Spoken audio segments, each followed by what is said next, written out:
Welcome to the Sanford Contractors pregame show, only on the NFHS network.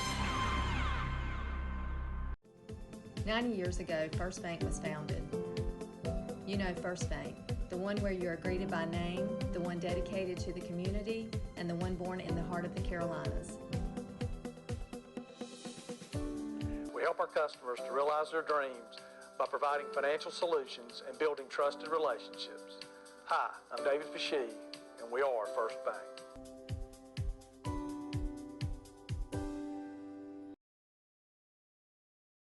Patterson of the North Carolina High School Athletic Association. James, you are the point man for all of the communications that come from the state to the media, to the coaches and everybody else out there. You know, we've been here following Lee County throughout the year. Lee County got a 1 seed, so they have nothing to complain about. All I want to know, if you could throw me a number, when the seedings come out for football playoffs, how many communications do you get, and how many of them are nasty?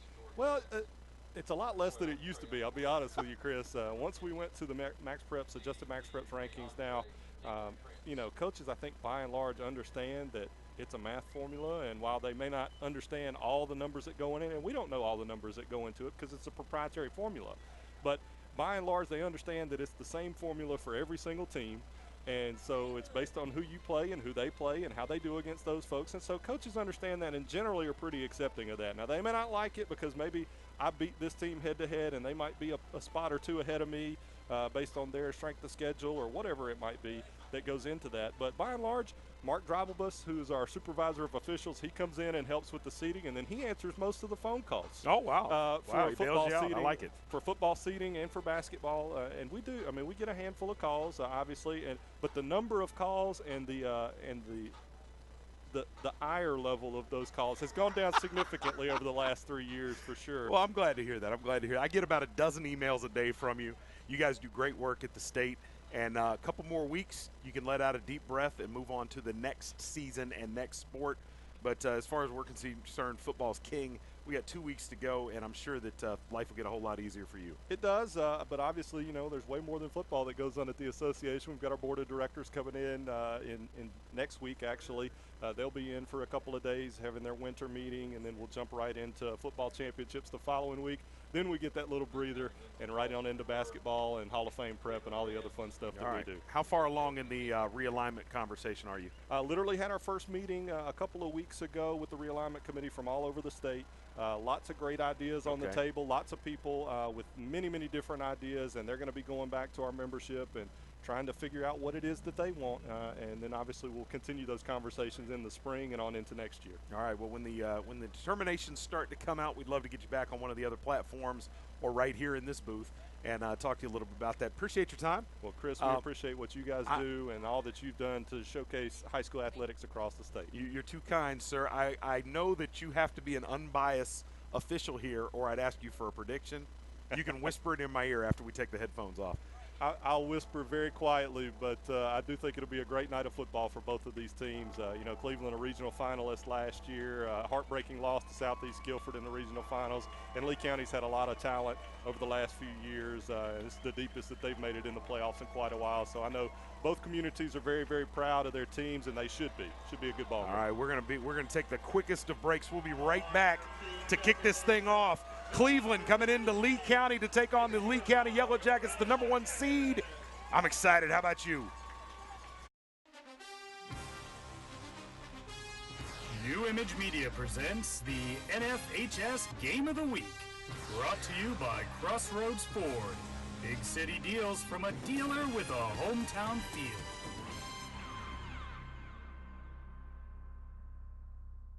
It's my favorite time of the year. Football is back. I would like to personally invite you to come down for your next new or pre-owned vehicle purchase. With one of the largest new and pre-owned inventories in the area, come see us today for discounts that the competition simply can't match or beat. If you drive in Sanford, why not buy in Sanford? Come see me, the deal maker. Come and get that big town deal with that small town feel right here at Crossroads Ford in Sanford. Welcome to Paul B. Gay Stadium in Sanford, North Carolina. Quarterfinal matchup in the 3AA state playoffs here in North Carolina. the #1 seeded Yellow Jackets in dark blue, hosting the Cleveland Rams, led by head coach Scott Riley, trying to get back to where they came from last year. Rob Patterson, Nate Cochrane with me here on the call tonight. I got two coaches. I'm about to have more knowledge than I know what to do with, guys. Hope you had a great Thanksgiving. We did, but this is going to be a nice ending to this weekend. I tell you what, this is going to be a really interesting game to watch. This is better than Thanksgiving supper, boys. I'm just going to go ahead and tell you right now.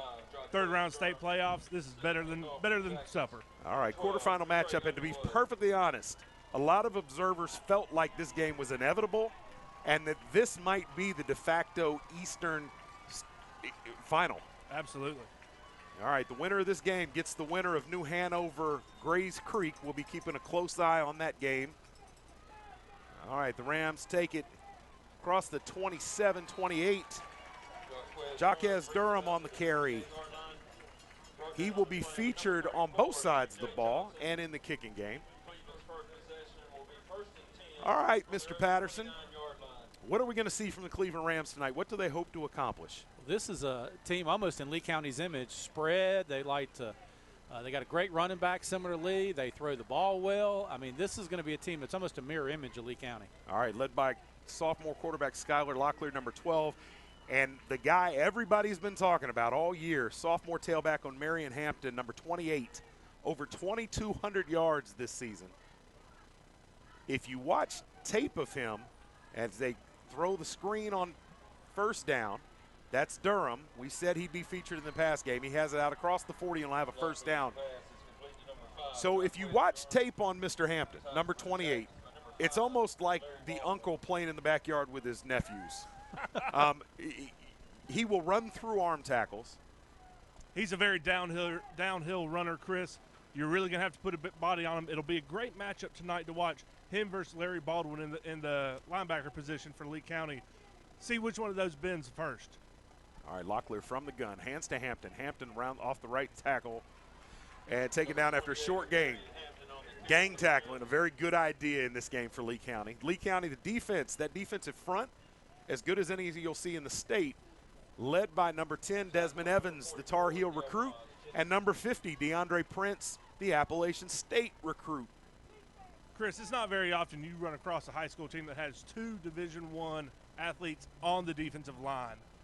That rarely happens unless you're Scotland County or Cardinal Gibbons. All right, there's the hand going nowhere. There's Desmond Evans. I tell you what, earlier you're seeing Cleveland show a lot of different formations. You've seen motion, really trying to test the alignment of that Lee County defense. This is a seasoned coaching staff who is very multiple on both sides of the ball. Going to see a lot of looks on offense and even more looks on defense. We got trips to the wide side here, Chris. Big 3rd down and 7 here. Rams trying to stay on the field. Locklear rolls to his right, now turns it up going. He'll get about 2, leaving 4th and 5 in the first decision of the game for Coach Riley. Nathan, certainly a play you would recognize, little speed option to the boundary. Yeah. Not a huge fan of that on 3rd and 7, running it to the boundary.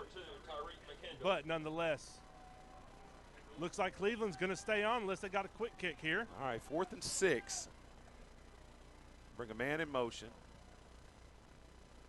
I thought they might be trying to draw an offsides penalty. Even that would leave them about a yard short. All right, now a quick kick coming, and it's blocked right off of Evans' head. And that's the first big break of the game. Lee County ball at the 45-yard line. I don't know that I've ever seen anybody block a kick and not know anything about it before. You know, it's interesting. Nathan and I were talking earlier about which coaching staff might get out of kilter early, and it almost seems like Lee County was the one. I mean, Cleveland was the one. And, Rob, we saw a game last week, Lee County 33-12 over Southern Alamance, and that game turned on a play in the kicking game where the coaching staff might like to have a call back. Johnson fakes to Bullware, has a man, juggled and dropped by Lett over the middle. Senior receiver Tim Lett unable to come up with that. Lee County, of course, they're going to run the ball some more, and maybe throw it when they need to. That's right. Not much of a vertical passing game. You'll see some screens. You'll see some quick hitches, But senior quarterback Colin Johnson is going to do a lot of handing off to Bullware. I say that, and there's passes on first and second down. Jaden Chalmers, another UNC recruit, has it down to the 32-yard line, 3rd and short coming up. You see that patented tunnel screen like we talked about last week. Lee will run that play in any down or distance. All right, Johnson, the senior quarterback, 3-year starter, exactly 2 losses on his resume, and that's an offside. Chris, on this Cleveland Rams defense, be sure to keep an eye on number 51, Dakota Marquise, at your inside linebacker. He seems to be their playmaker throughout the season. Is averaging a little bit over 9 tackles a game. So be sure to watch him. He seems to be a key for this Ram defense. Uh-oh. We lost Chris. Chris is off. We got trips to the wide side. Check. Johnson fakes to Bullware. Johnson rolls to his right and keeps the play alive. Will get back near the line of scrimmage. And that'll go down as a sack. This Rams defense, 53 sacks on the year, Nate. 53 is a pretty stout number. 53, and they came from everywhere. In looking and discussion on this team, looks like they love to bring, they got a 3-man front. They love to bring outside linebackers off the edge. The hand is to Bullware up the middle. Not much going there. 3rd and 8 coming up for the Jackets. Yeah, Nathan, a lot of what we might call bluff motion from that stud outside backer to the wide side. He'll show and come back, and really trying to play games with Colin Johnson, Lee County quarterback. Trey Robinson with the stop there. Number 40, the junior defensive end, comes in as the leader of that defense with 11 of those 53 sacks. Number 30, Garrett Paris, as your outside linebacker, is the one to watch on those bluff shows there. All right, Johnson reads. Hands to Bullware up the middle. Tough sledding. He won't get anything in a 4th down call coming up here for Coach Steve Perdue. This might be just out of Trey Underwood's range. It'd be a 46-yard attempt from here. Lee County going quick. They'll keep 4 wide in their Bullware. We got the double lone formation. setback. A lot of movement, running around, scrambling by the Rams defense. Johnson takes the snap, looks left, has a man. That's Lamb, who gets out of a tackle and will have the 1st down. Spits loose inside the 20. 1st down, Jackets. The Rams had him short of the 1st down. Safety chose not to wrap up there on Mr. Lamb. Mr. Lamb made him pay, got the 1st down. Jackson Lamb, just a good football player, contributes on both sides of the ball. All right, now Jackets will slow it down a little bit. Everybody taking a peek over to the sideline. Using a variety of visual aids, the Jackets are, to get the play in. We got stacked receivers here. Johnson drops, throws, and looked like a little interference. Looking for a flag there and won't get it. You know, Lee County went back to that kind of double stack look. They like to tighten it up. It gives them a lot of route combinations. They also like that little toss sweep out of that alignment. Gives them an extra blocker right there on location. Colin Johnson barking out signals. They love to throw the post wheel out of that. All right, Johnson's going to hand to Bullware. Bullware taking on and Going nothing. nowhere. This defensive line for the Rams looking really stout early. Another 3rd down for the Jackets. No score, 7 minutes to go in the 1st quarter. Going back to that double stack formation. Look for a shovel pass here. Lamb comes in motion, so they'll load up the right side. 3 wide receivers in that bunch. Now he comes back and will go to the slot. Johnson hands to Bullware. Bullware's got a little space this time. And he'll have it down to the 15-yard line. 4th and 6 coming out. Underwood's on. Number 12, Trey Underwood, the 4th leading scorer in North Carolina State history. What a number. Is on to try the field goal. Now, one thing to remember here, Chris, this is a live ball. This is not a dead ball like a PAT. If this ball is blocked, missnapped anything. It is a live Snap ball. is good. Hold us down. Kick is up from 31, and it is good. And Lee County is on the board. 6:04. The Jackets take a 3-0 lead. We'll take a quick break and be right back with the kickoff. Power good field position. It's my favorite time of the year. Football is back. I would like to personally invite you to come down for your next new or pre-owned vehicle purchase. With one of the largest new and pre-owned inventories in the area, come see us today for discounts that the competition simply can't match or beat. If you drive in Sanford, why not buy in Sanford? Come see me, the deal maker. Come and get that big town deal with that small town feel right here at Crossroads Ford in Sanford. You are watching the NFHS Game of the Week, brought to you by Crossroads Ford. Big city deals with a small town feel. All right, gentlemen, this is a ball game a lot of people don't really know what to expect, because you've got two teams who are really recognized as having being a little unknown against top shelf competition. Two teams that dominated their conferences but didn't necessarily play in the toughest conferences. We, of course, here at the Tri-County 6, we're intimately familiar with that. But Greater Noose, you could make an argument that that was the worst 3A conference in the state. What a call. We got to see a couple of the Johnson County teams either through scrimmage or teams that we played, and I would certainly agree it was a much weaker conference. All right. The pop-up. Oh, live Lee ball. County's got it. Underwood's got the it. Second big break in the kicking game for the Jackets. And with 6:03, Lee County takes over once again, this time at the 44-yard line in plus territory. Chris, when Rob and I talked earlier today on the phone about this game, we talked about how, offensively and defensively, we think that Lee County and Cleveland match up incredibly well. The difference could be special teams. And right now, the Yellow Jackets are dominating the Rams on special teams. Well, Lee County's got every pooch kick and onside variation you could dream up in their arsenal. And a senior kicker, Trey Underwood, a very underrated weapon for this team. Absolutely.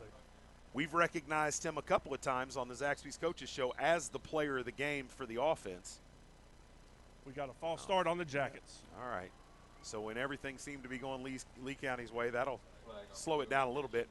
But back to my statement earlier, this is two teams, when you read the blogs, you look at what observers say, is the Lee County defense for real? Well, let me tell you, when it's mattered, yes, this Lee County defense has absolutely been really, really good. I think people see breakdowns in coverage, they see big plays over the top, and they don't take them necessarily in context.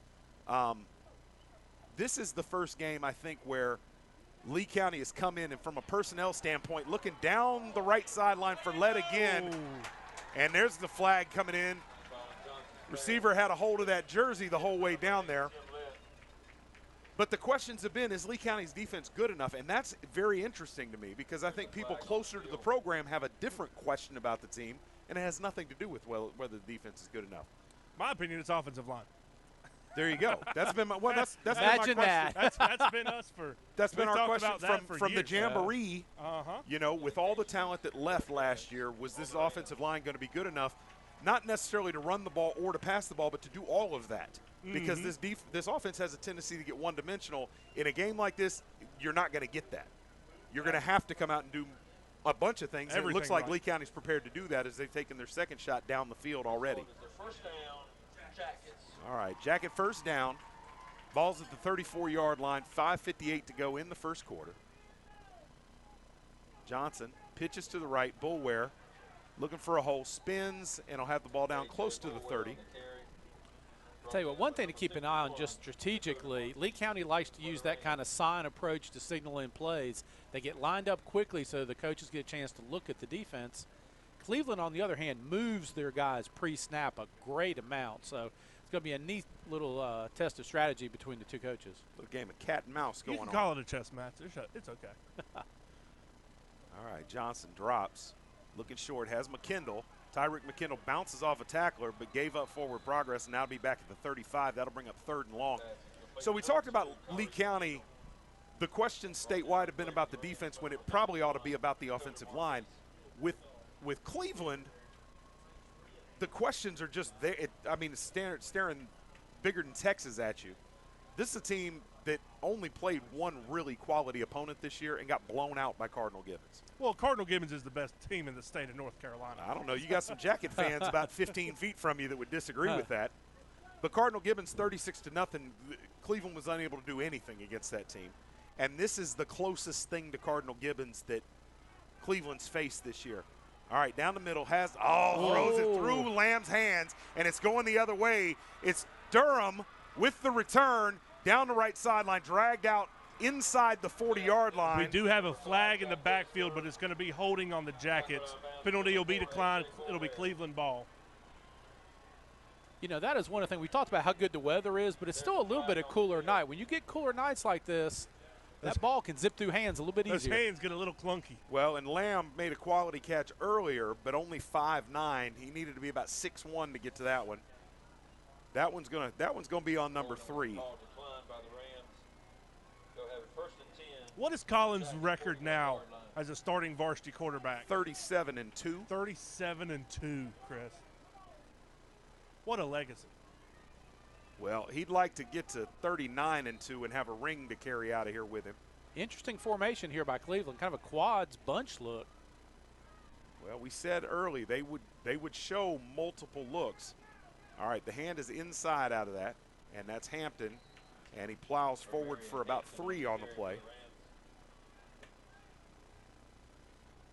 Yeah, a lot of looks from this Rams offense, but they don't do a whole lot of different things out of it.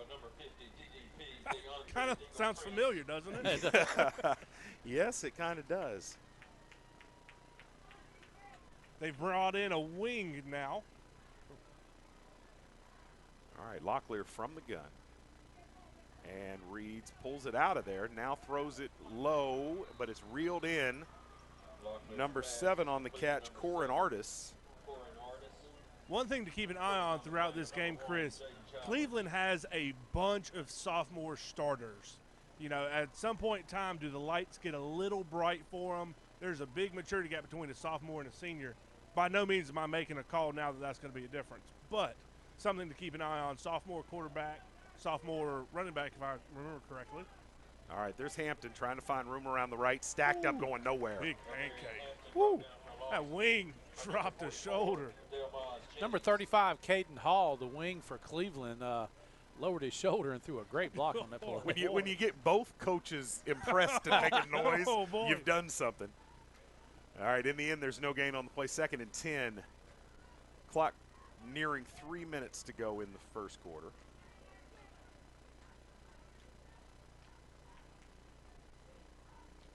Well, a lot of motion by both teams. Oh, boy. All right, Locklear hands to Hampton. Hampton up the middle, got about a yard. Rob, what do you call that formation? I called it diamond. Yeah. I wasn't going to say a word. I was waiting on one of you to bail me out there. That's the Madden create-a-play formation. Rob and I coached with a guy who brought that out for a state playoff game, if I remember correctly, Rob. And we did it all. We took wing T concepts and threw it into that diamond formation. That's exactly what we did. All right, Locklear from the gun. 3rd and 7. Drops, throws it out to the left, and it is high. Oh, and a late flag from the back judge. That's a horrible call. The home crowd doesn't appreciate it, and we don't like it any better from up here in the booth. Chalmers looked like he made a good play on the ball, and the official that was on the spot kept his flag in his pocket, but the back judge thought he was there a tad early. You know, Nathan, it looks like Cleveland's going to get bailed out here, but I do not understand the concept of having 3rd and 8 and throwing a 6-yard pass. A 6-yard hook. 6-yard hook. I don't understand it. You need to send that to 10, bring it back to 8. Exactly. All right. So now, Chris, if the two coaches get a little too technical for you, just sir. Slap Rob. I mean, the bottom line is you're running a 6-yard route and you're facing the quarterback. You got no play. You got very little chance to turn that thing around and get upfield. All right, Locklear from the gun. Ball at the 12. 2:22 to go in the first quarter. Rams looking to score and get on the board. Lee County going to help him out as Desmond Evans gets a quick jump on the right into that line, and that'll cost the Jackets 5. The Rams will have 1st and 5 in the Remax red zone. you know, this is the first time you've seen a really conventional formation by Cleveland. They were just in standard doubles there. Everything else they've run have either been unbalanced or had some quirk to it. Almost a little disappointing, isn't it? All right, Not as 4 fun to wide. 4 wide. O'Marion Hampton has gone the whole way as the lone tailback so far. Locklear just whispered something to him. That was interesting. All right, the hand is – no, he fakes the hand, and there's a face mask. As Evans gets – yeah, and the flag comes in. Evans comes out of there and tries to pretend he didn't grab the face mask. So, personal foul coming here. What's that give him, half the distance? Yes, sir. And a first down. So they'll have first and goal from about the 5-yard line. All right. Now they keep the chains out there. They've got first and 3 from the 5. It's a first down. We're not sure if they've given first and goal or first and 3. Hampton running through tackles. And He's he into is the end zone. Cleveland answers that field goal with a touchdown, and with 2:03 to go, it's 6-3 Cleveland. They might have called that an inadvertent face mask. Might have been 5-yard. 5-yarder. All right, so Cleveland turns the interception into points. It's interesting. We saw 2 broken tackles on that touchdown run. We saw some earlier broken tackles by the Lee County runners. It's you're seeing some hard hitting, but not a lot of wrapping up on both sides. Everyone's juices are a little excited for state playoffs. Kick is good. 7-3. Cleveland takes the lead with 2:03 to go in the first quarter. We'll take a quick break and be back with the kickoff. You're watching the NFHS Game of the Week. 90 years ago, First Bank was founded. You know First Bank, the one where you are greeted by name, the one dedicated to the community, and the one born in the heart of the Carolinas. We help our customers to realize their dreams by providing financial solutions and building trusted relationships. Hi, I'm David Fashee, and we are First Bank. You're watching the NFHS Championship Game of the Week, brought to you by Crossroads Ford. All right, O'Marion Hampton into the end zone for the Cleveland Rams. That's his 33rd rushing touchdown of the year, gentlemen. That's a good career number That's a stout for number. most running backs in high school, and he's only a sophomore. You guys have got a chance to see him, a big back, not particularly nimble, not particularly fast, but when you put up these type numbers, that's going to get a lot of attention.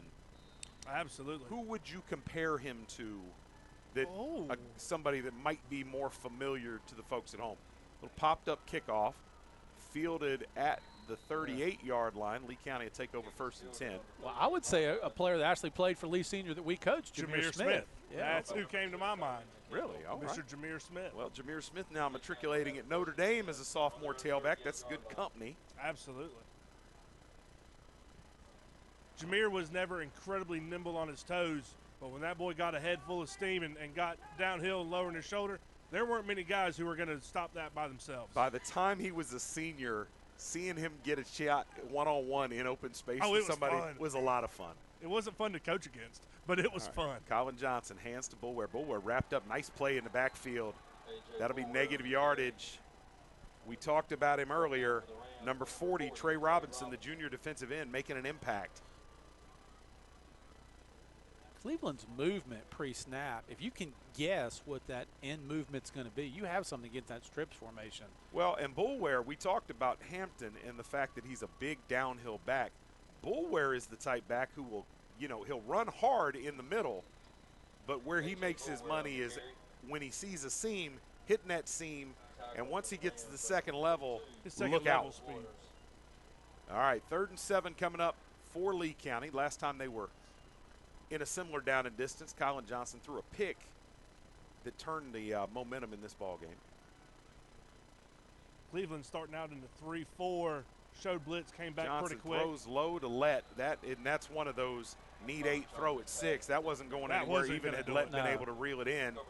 And Underwood will come out to punt it away. Lee County looked good early. Now they're starting to sputter with a minute to go in the first quarter. Guys, keep an eye.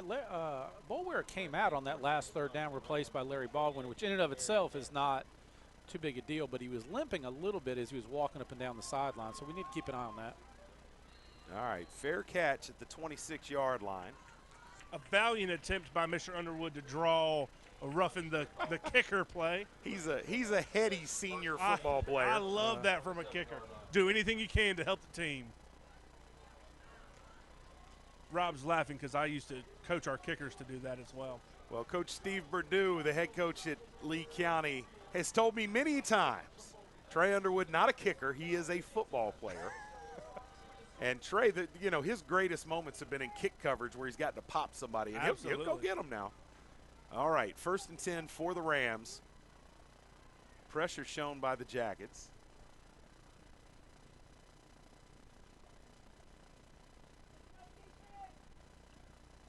Locklear takes the snap, hands to Hampton. Hampton around the right side, and there's We're going to have a coming hold everywhere. That's coming back as they took down DDP, number 50, DeAndre Prince on the play. And Nathan, I love that show of that A-gap blitz. It just puts the entire offensive line on a totally different mindset. Their communication's different, puts pressure on the center from the other nose. Just a lot of good things happen when you do that. Well, and Delmaz Jennings, number 44, who's showing that A-gap, he might as well be another defensive lineman. 6'2", 210. He can do a lot of things when he sticks his nose in there. That's a dagger to the Rams, and a really frustrating holding if you're the Rams offensive coordinator and running back, because that play was not being made from behind. All right, and of course in North Carolina high school football, holding is a spot foul, so it's not 1st and 20, it's 1st and 25. 1st and a mile. Durham in motion. Locklear fakes. Now he throws it out to Durham. Durham's in space. Got a couple blockers, but can't get there as they fight off those blocks, and only about 3 on the play. I tell you what, we saw some of the athletes from Cleveland during pregame doing some tumbling runs, backflips, and things of that nature. It was pretty cool. It was pretty cool. It was pretty cool. Yeah. Durham, one of those, quite an athlete. Quite an athlete. He and Isaiah Sawyer in particular doing some pretty cool stuff out there. 10 seconds to go in the quarter. Looks like Cleveland's going to let this run down to double zeros. We'll be back with the second quarter. The Cleveland Rams coming in trying to upset the favored number 1 Lee County Yellow Jackets, up 7-3 after 1. Guys, it's back! Inline skating. Rock and roll hair? Calling this thing a pound sign instead of a hashtag? No, the sensation is back at Zaxby's. The Zensation Salad is back, and introducing the new Zensation Filet Sandwich Meal with hand-breaded chicken, Asian slaw, wonton strips, and citrus vinaigrette, both served with an egg roll. The Zensation Salad and Filet Sandwich Meal, only at Zaxby's. Welcome back to the NFHS Game of the Week. Chris DeLambert, Rob Patterson, Nathan Cochrane here on the call from Paul B. Gay Stadium. It is a beautiful, beautiful, beautiful night. And, guys, I got to tell you, after the culmination of the regular season with the Brick City Bowl, I thought by now it'd be about 4 degrees, but really the weather has trended the opposite direction. That's right. And it keeps getting warmer every week. I might be out here doing it in Bermuda shorts by the time we get to the state championship. You going to have your collared shirt tucked in with your sunglasses strap and Sperry's there, Chris? Don't forget the ball cap now. Yeah. And the ball cap. Oh, yeah. The uniform of a North Carolinian. No offense to any North Carolinians intended, except that it was. That is the uniform, you guys. All right. That was a shout-out from the cheap seats on Monday from 9 to 11 on WFJA. We will be Make sure you tune in. We will be taking a hiatus through the holidays and hope to be back in January. You mean I'm going to have to work now on Mondays? Yep. Come on, man. Yeah, you can just call me and we'll talk sports. All right. First play of the second quarter, 2nd and 19 for Cleveland, moving from left to right. Hampton gets outside. Evans is in pursuit. And way to seal the edge there. Jaden Chalmers did a heck of a job from his corner spot, coming up, taking on a blocker, and taking down the big man. Hampton, that's got to be a scary sight to see that big guy coming at you. Absolutely. All right, 3rd and about 18 now. Big play for Lee County. They can't have any breakdowns here. Keep everything in front of them and get off the field, give this offense a shot to get back on top. Cleveland in a traditional doubles formation. See if we've seen he's shifting.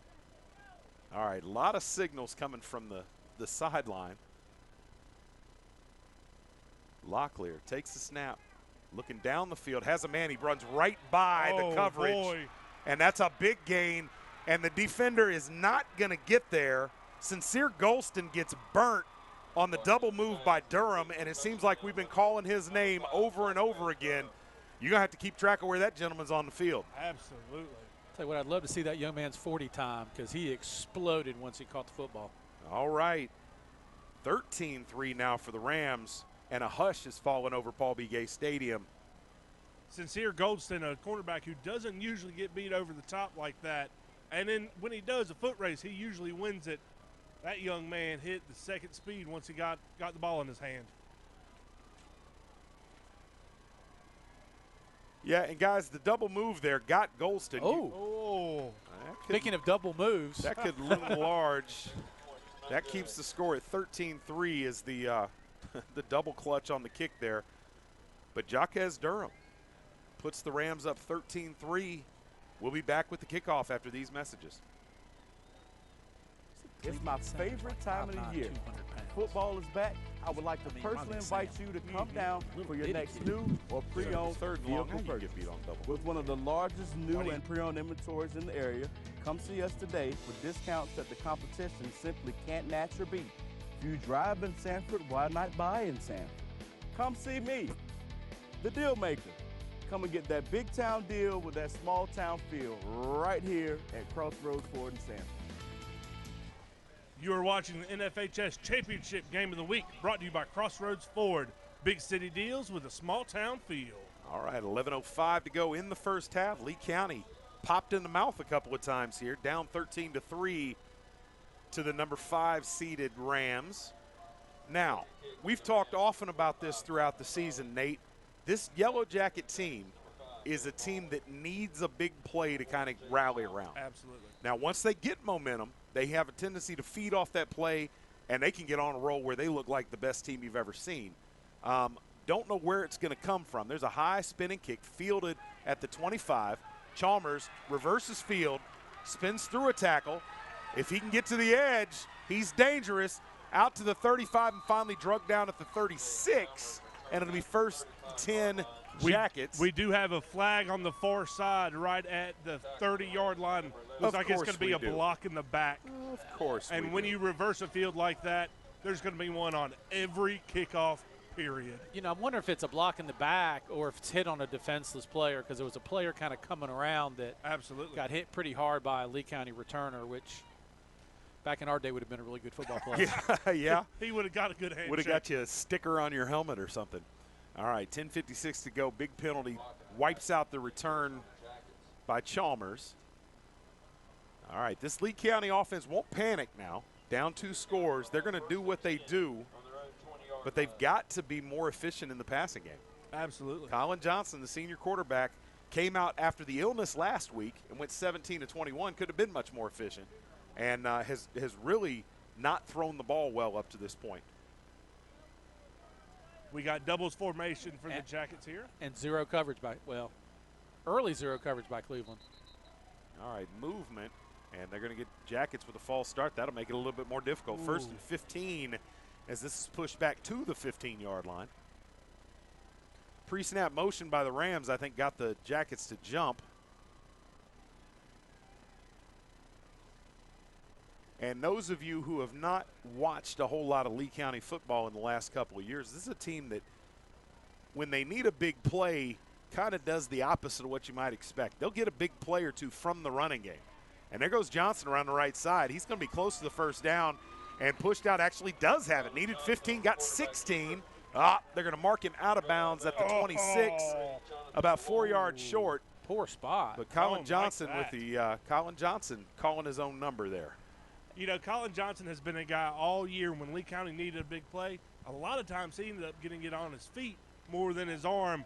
Deceiving speed from the young man. Well, and something he's certainly added to his repertoire this year. We didn't see that in years past. Bullware, not many on the play, but just enough to get the first down. So that'll be a Pentair first down for the Jackets. That was a nice shoestring tackle, because if the Cleveland defender does not make that tackle, Bullware is going a long way.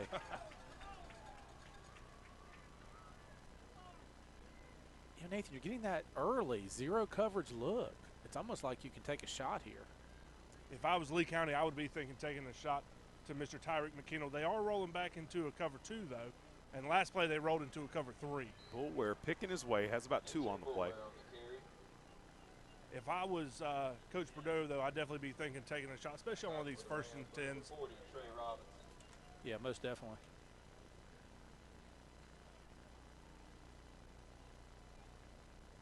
All right, currently Jaden Chalmers, the big play receiver for Lee County, is not in the game. When he's not, up on the top of the screen, on spread wide right, Tyreek McKinnell.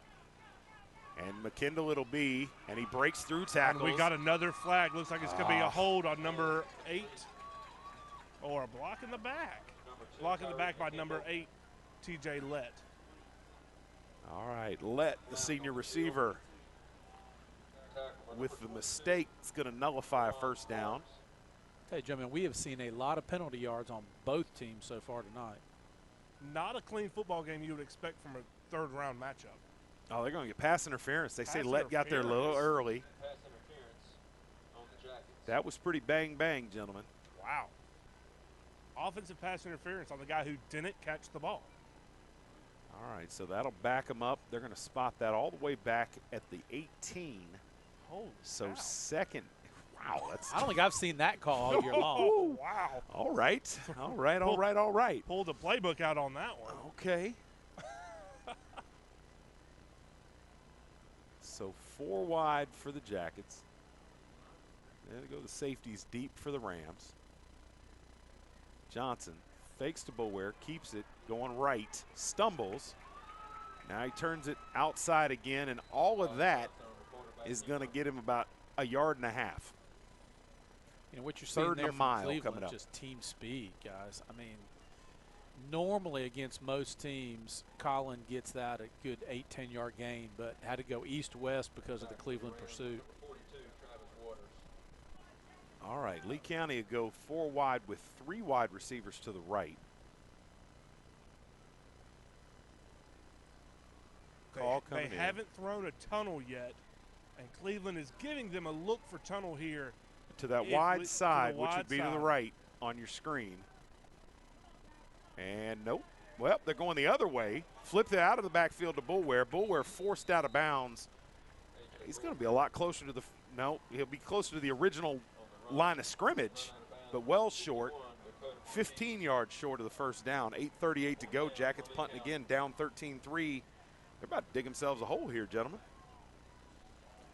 Pretty safe call. Just nice little screen running back to the boundary, but not really wanting to take a chance there. Well, they called it to the near side boundary, and he really your boundary operating as another defender there. He didn't have a lot of room to work with. Yep. All right, 8:31 to go. Not a great punt from Underwood. Not the best we've seen from him this year. Rams will take over at the 46-yard line, looking to add to a 13-3 lead.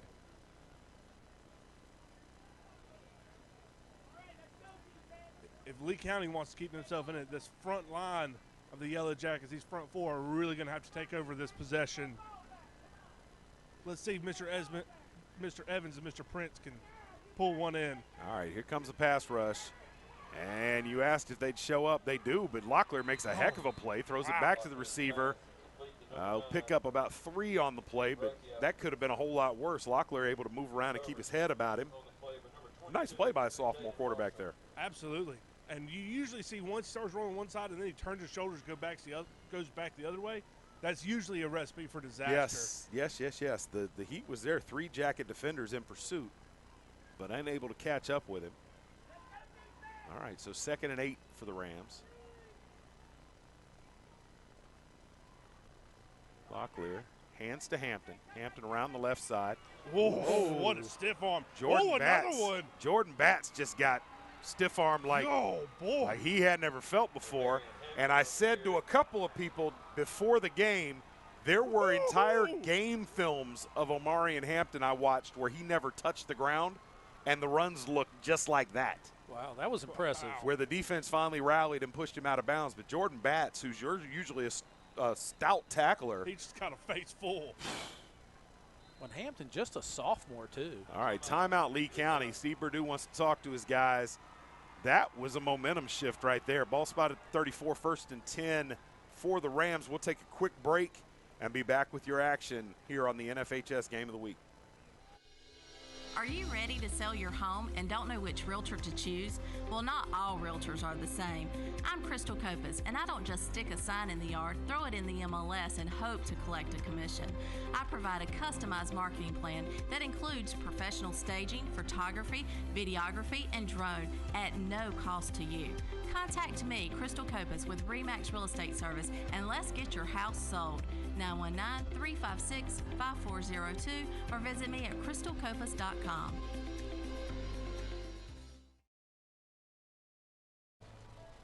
You are watching the NFHS Championship Game of the Week, brought to you by Crossroads Ford. Chris DeLambert, Rob Patterson, Nathan Cochrane on the call this evening. The #1 ranked team in the East in North Carolina 3AA, Lee County, getting all they can handle right now from the Cleveland Rams, the 5 seed coming down from Clayton, North Carolina. And I put Clayton out into the universe. I hope I didn't mess you up, Rob. I know you were struggling with Clayton, Cleveland. Yeah, I know. I got a little confused there for a moment. It is Cleveland High School in Clayton, North Carolina. All right. Skylar Locklear, sophomore quarterback, fakes. Now he's going to turn it up inside, and that's not going to do well. Short gain for the Rams, but they keep the ball moving in a positive direction. We were talking before that timeout. You guys a little bit surprised by how often Lee County calls a defensive timeout when momentum starts to swing. Talk about the psychology there, Nate. Well, a lot of guys don't like to throw timeouts out for defenses. I personally, I love the call, and Rob and I have coached together and done this for a while. At times, you need to get your defense a break, kind of get their minds clear, get a water break in. So sometimes just that little stoppage of time makes a big difference. All right, Durham with another play, going to be forced out at the 24-yard line. A lot of guys only like call timeouts to on a offense. first down. We'll see what the call is. They're going to move the chains. That is a first down for the Rams. Really nice design by Cleveland. Lee matched a little different than they had been to that trips formation and really gave that speed out an opportunity to be successful.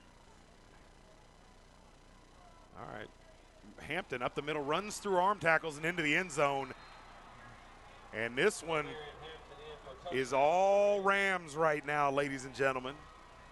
That'll stretch the lead out to 19-3, and you have got to do a better job of tackling on Omarion Hampton, or he's going to put about 300 on you tonight. Well, and Lee was late getting ready on that play, and Cleveland took advantage of that opportunity. Wow, what a nice run. All right, 6:48 to go. Second quarter, 19-3. The Rams unable to convert on their last PAT.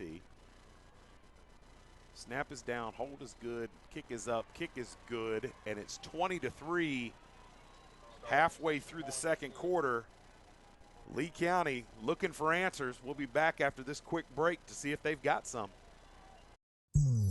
Being good at what you do takes commitment. At Sanford Contractors, we've been committed for 50 years, committed to high-quality construction services and trusted partner relationships. We started in 1969 and through smart and consistent growth, now offer our partners more services than ever before in bridge construction, commercial building, site development, and utility construction. Sanford Contractors, building with trust for 50 years. Learn more at sanfordcontractors.com.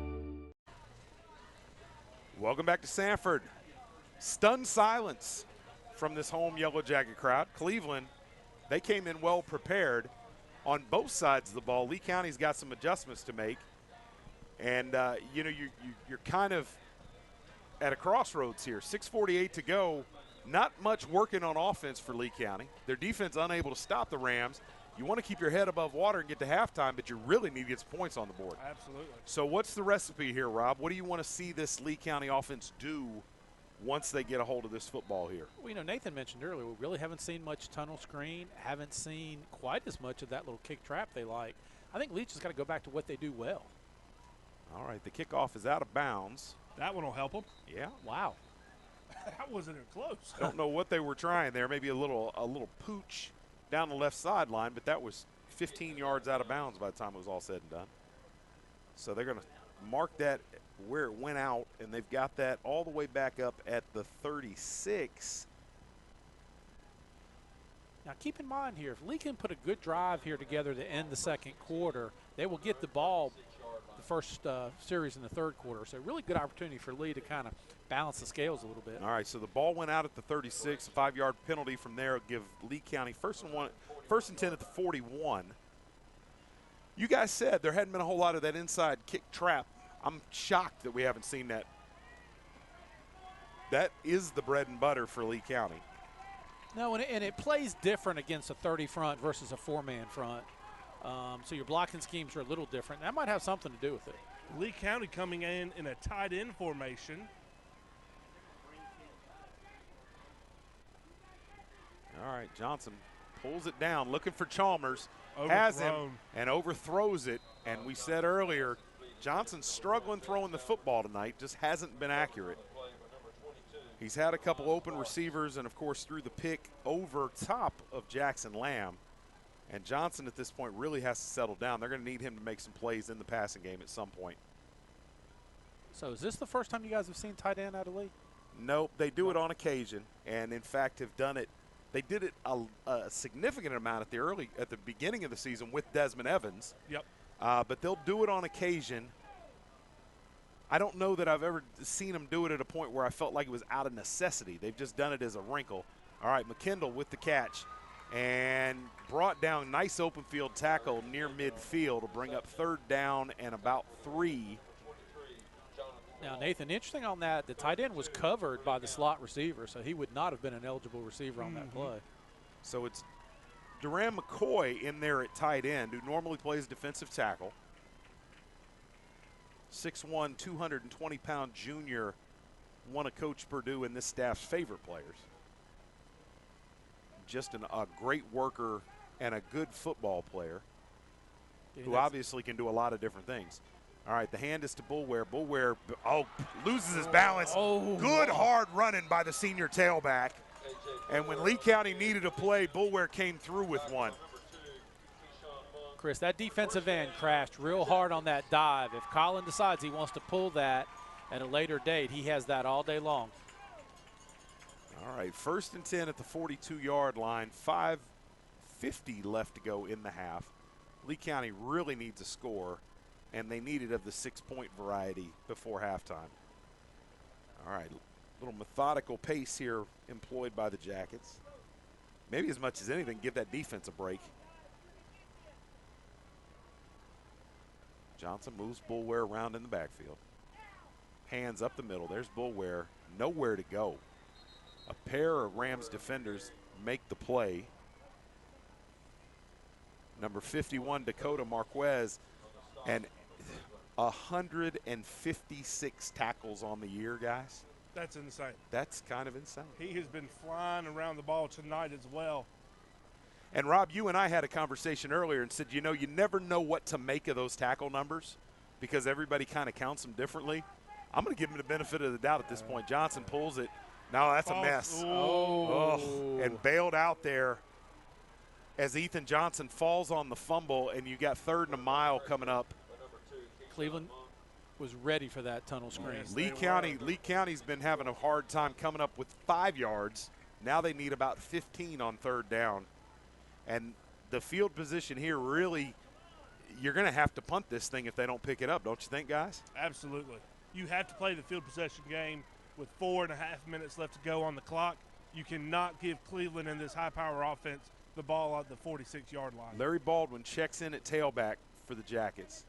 Johnson drops, looking down the field. Now rolls to his right, rolls back to his left. Got to get rid of it. Johnson now going to run. Gets to the left sideline. Down the left sideline, Colin Johnson with a huge play. Needed 14 on the play, gets close to 25, and has the ball down at the 22-yard line. Guys, that looked disastrous a couple of different times. And he was carrying that ball with his open hand. I thought, here comes the strip sack. Here it comes. Cleveland couldn't catch up to him, though. That was sort of Russell Wilson-like, though, guys. I mean, great speed around the left sideline. All right, so with 4:02, Lee County with their biggest offensive play of the night. On a busted play. Woof. Baldwin stays in at tailback.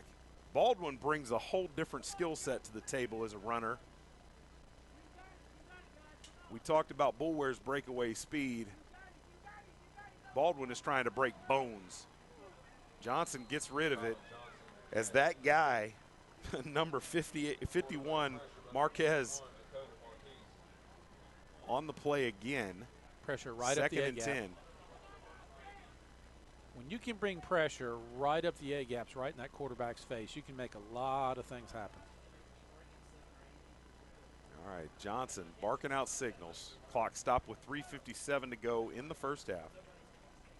It looks as if they brought Larry Baldwin in here as more of a blocking back than anything. Fakes to Baldwin, looking down the middle, has a man. Oh, and it's dropped. Looking Perfect for Terrius opportunity Alston. for 6. Should have been a touchdown. Instead, it's 3rd and 10. The play call was there. The route was there. You got to reel that one in. That one will cost Mr. Alston a lot of sleep. And this creates a really huge 3rd and 10 for Lee County. All right, so if you were going to look at the best hands as far as the receivers, they're all in there now. Jackson Lamb checks in the game. He comes in motion. Johnson flips it through him. Here's Tunnel. Jaden Chalmers got to make a play. Spins down, fighting, trying to get to the 10. Looks like we're going to be close. 4th and 1. Ooh, it's going to be close. All right, 3:38, and there's going to be a decision, I believe, for Coach Purdue. Now you're going to see him go 2 back here. He's going to go for this on 4th and 1. 4th and 1. Rob, going to go lead? Yeah. All right, so. they've got the mark over on the far side. I'm not sure that they're not going to bring the chains out here. Yeah, here they come. Chris, so what's your read?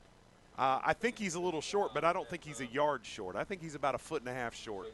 We'll see here in just a moment as they bring the chains out.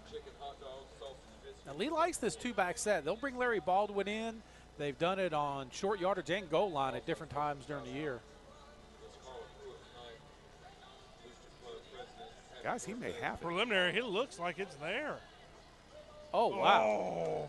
All right. So I'll take credit for that. I didn't think it was a yard. Looks more like about a football. Looks like about a football length. So Lee County going to go for it here. Now, if you're Lee County here, if you're Cleveland here, watch for a hard count and then a lead dive for the Yellow Jackets. Well, 2 timeouts left for the Jackets too. Are you tempted to come out here and tell your guys, don't move, we're going to hard count, and then take a timeout at the end of the clock? Is that an option? If you didn't just come out of a timeout, maybe. But I think since you've already come, the Cleveland coaches have certainly told their players exactly what Nathan just said. All right, Colin Johnson from the gun. Mr. Cochrane, you know how I feel about this. You hate it. Get under center, son. If you need a foot, why do you back up 5 yards off the ball? I will never understand it as long as I live and breathe. Johnson, 2 backs in the game. Baldwin to the right, Boulware to the left. Johnson takes the snap, hands to Boulware. Boulware's got space. He's got the first down. He's fighting. He's got the touchdown. A.J. Boulware. The Jackets are back on the board. 3:12 to go first quarter. Needed a foot. Got 6. Got 30 of them. Nathan looked like lead to me. Looks like lead. All right. 20-9 now. Trey Underwood on to add the extra point for the Jackets. Big touchdown for the Yellow Jackets. Jackets needed some momentum. Now they got to play defense. All right, Trey Underwood on to kick this extra point. Snap is high, kick is down though. Trey Underwood pops it through there and has it. Cuts the lead to 20-10. Cleveland still on top though. They will receive the kickoff with about 3 minutes to do some work. We'll be back with that kickoff after these messages. Pentair, empowering people to move water. improve water, enjoy water, so that people can live their best, healthiest lives. Lives with purpose. Lives with enjoyment. Lives that flourish. Lives with hope. Because at Pentair, we're not just about better water. We're about better life. Pentair, bringing water to life, for life.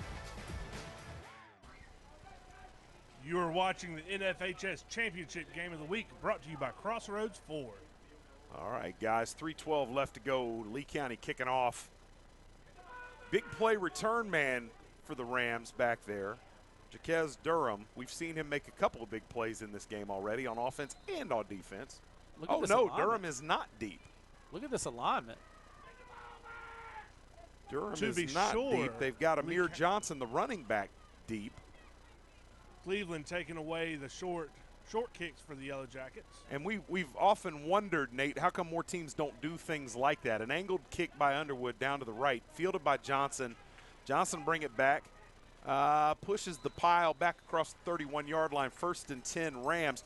We've asked that question in the booth all season. You know they're going to run that little pop-up kickoff. Southern Lee, you guys do it too. Why do you not adjust your alignment when you know that's coming? A well-coached ball club over there in Cleveland shows, oh, yeah, that is how you do that. All right, Lee County needs to play on defense here. Guys, what do you expect from the Rams on offense? Are they trying to run this clock and hold this 10-point lead going into the half, or they want to add to it? I don't think this Cleveland team is one that's going to hold back. I think they're going for it. All right, Locklear from the gun, hands to Hampton, up the middle. No. Oh, I tell you what, I can assure you that defense went off the field after the last sequence embarrassed, and they're out to make a statement right now. All right, big thing there with DDP checking out. His helmet comes off. He has to miss a play, so he'll get his equipment adjusted and get back into the game as quick as possible. All right, 2nd and 10. Clock running inside 3 minutes. And this play may change your philosophy if you're on that Cleveland sideline. Get positive yardage here. You maybe try to keep this thing going. All right, Locklear rolling. Floats it across the top. Goldston with the coverage. No flag. 3rd and 10, clock stopped with 2:39 to go. Great play by Desmond Evans to sit on that quarterback as he was rolling, get his hands up, disrupt the pass, not give him a running lane because this quarterback likes to run the ball. Good play. And you know that flies in the face of everything he wants to do in that situation. Absolutely. Good coaching, good execution. Rob? All right, big play in the ball game here. 3rd and 10, 2:39 to go in the first half. Lee County trailing by 10 points, trying to get off the field and give their offense another shot before halftime. Locklear brings Durham in motion. High snap. Evans gets held, and it doesn't get called. Evans in pursuit now, and the throw is away low. I don't know how you don't make that hold call, gentlemen. The entire stadium saw Jersey. Well, I in the end, it doesn't make a whole lot of difference. 2.5 minutes to go. It's 4th and 10, and Lee County's going to get this ball back before halftime with a chance to score one more time. Actually worked to Lee County's advantage because the incomplete pass stops the clock. So if he'd have been sacked, there'd have been 25, 30 more seconds gone on that clock. This is going to give Lee County a nice chance again. All right, Tyrick McKinney. Oh, and there's an offsides. Luckily, it's 4th and 10. That's only going to give him half of it. What is the Cleveland offensive lineman doing, Nathan? This guy's 5 yards. Oh, no. All right. Yeah. They got the false start, so it's going the other way, 4th and 15. And now it's a wash because that's about where the ball would have been had there been a sack. And they get the benefit of the stop clock. 4th and 15 for the Rams. All right, Tyrick McKendall is deep for the Jackets. The sophomore returner, if he can get ahead of steam, can do some damage. Oh, my gosh, I don't know how they didn't block that kick. It's a spinner fielded on a bounce by McKendall.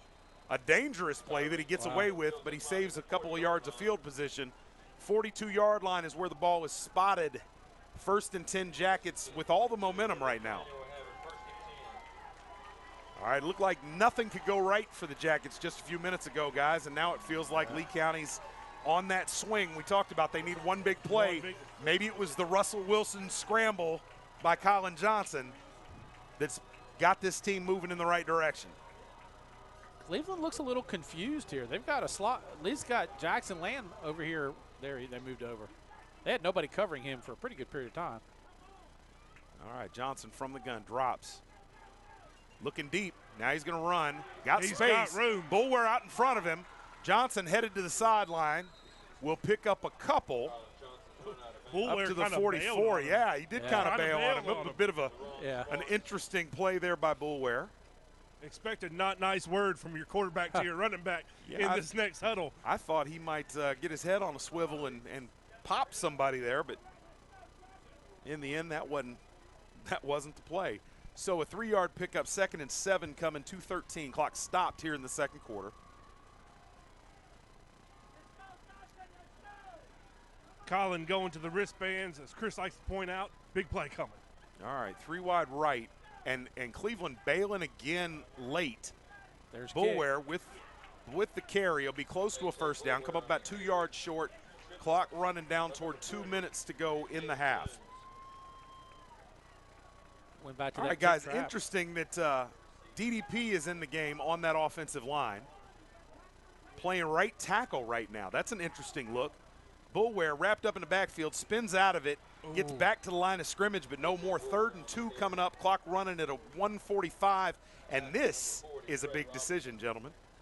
Interesting call there. Very interesting call. But I'm even more interested with the current alignment as far as the offensive line. Look for a hard count and a timeout from the Yellow Jackets. All right, 1:25. Jackson Lamb in motion. Oof, they almost got that offsides. Number 32, the nose tackle. He wanted to coverage here. Here comes a timeout late, I believe. Johnson looking. Play clock down to 0, but they do get the timeout prior to that. And the offense is still out there, so they're going to come out of this timeout and run a play, it would appear. Nah, they're punting it. Nope. I'm telling you, that offense is still out there. 1:04 to go in the first half. 20-10 Cleveland. We'll be back after a quick break to see what happens with this 4th down. It happens only once a year. The Classic Nissan of Sanford Black Friday sales event is on, with Black Friday savings all month long. Shop our huge selection of over 300 new Nissans. Get the area's lowest prices and payments, low financing rates, and more for your trade. Lease the 2019 Nissan Sentra for $199 a month, or lease the 2019 Nissan Kicks for $299 a month. Shop the Black Friday sales event going on now at Classic Nissan of Sanford or ClassicNissanSanford.com. You are watching the NFHS Championship Game of the Week, brought to you by Crossroads Ford. All right, guys, 1:04 left. They kept the offense on the field, and then halfway through that timeout decided, nah. Well, we don't have a punter. Oh, wait a minute. We don't have a punter on the field. So McKindle from the gun. Speed kick here? All right, Chalmers goes in motion. McKindle keeps it And himself. he's Down. He's What got a it. call. Wow. Boy, you want to talk about stones, brother. Yeah, there it is. Tyreek McKindle, the sophomore, plows ahead out of one of those crazy made-up-in-the-backyard formations. I love it. And it's a first down for Lee County. Clock running with a minute to go. All right, they're going to have to pick up the pace here. 1 timeout left for the Jackets. Johnson drops. Screen coming. Chalmers. Oh, if he can spin out of that. All right, now you're 2nd and 8, and the clock's really a factor. 40 seconds to go. Clock running. Got to hurry. Got to hurry. Let's go. Let's Guys, go. Let's go. And I tell you, nobody seems to be in any hurry. 30 seconds to go. Johnson barking out signals. Boy, at this pace, they've only got time for another play or two. I'd take a deep shot right here, guys. Johnson drops, looking down the field. Has nobody. Rolls to his right. Now he's going to have to keep. No, he throws it and high. Looking for McKindle. Clock stop with 13 seconds to go. Now, guys, you got to be thinking about something down the field trying to set up a field goal attempt, don't you? Yes, because the Yellow Jackets still have one timeout One timeout in their pocket. Take a shot, not necessarily for the touchdown. We know that Trey Underwood is good from about 40 and a little bit more. There doesn't seem to be any win tonight. Go after it. Kick a field goal, make a one-possession ball game. You get the ball second half. All right. They're going with 5 wide receivers. Now, this you don't see very often at all from the Jackets. 5 wide for Colin Johnson. Play clock is at 9. Look for Cleveland pressure here. Still 1 timeout. Johnson drops, throws over the middle. Jackson Lamb gives up the first down, now has it. Now splits the bad defense. Going. Jackson He's Lamb, going. touchdown, Jackets! What a play by Jackson Lamb.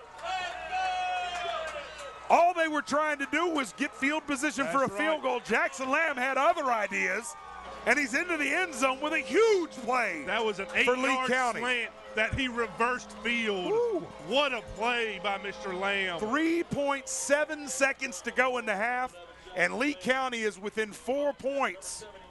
Trey Underwood to add the extra point. What a play.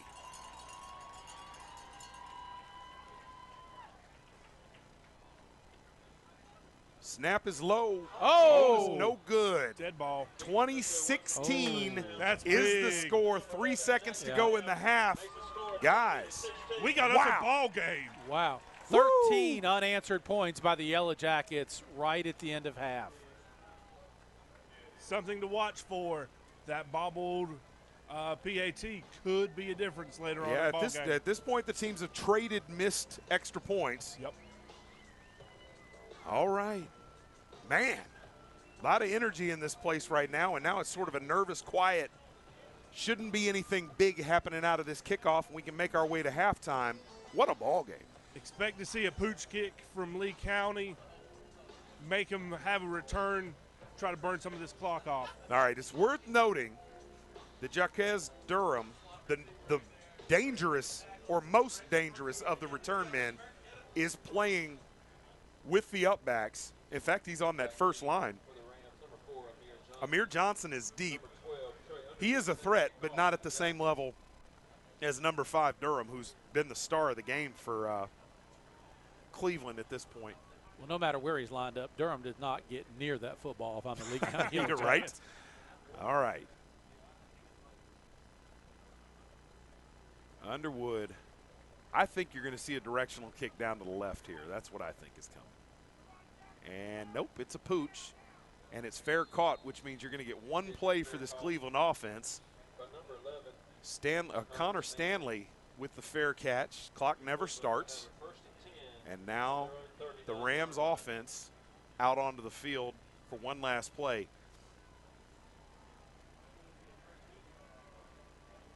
So is a fair catch an untimed down? Yep. Is it really? Yes. Yep. I'll be darned. Okay. I need to pay more attention to those rules meetings in July. Just call us. We'll get you up to speed. We'll get you up to speed. Get me another coaching job, and I'll tell you all you want.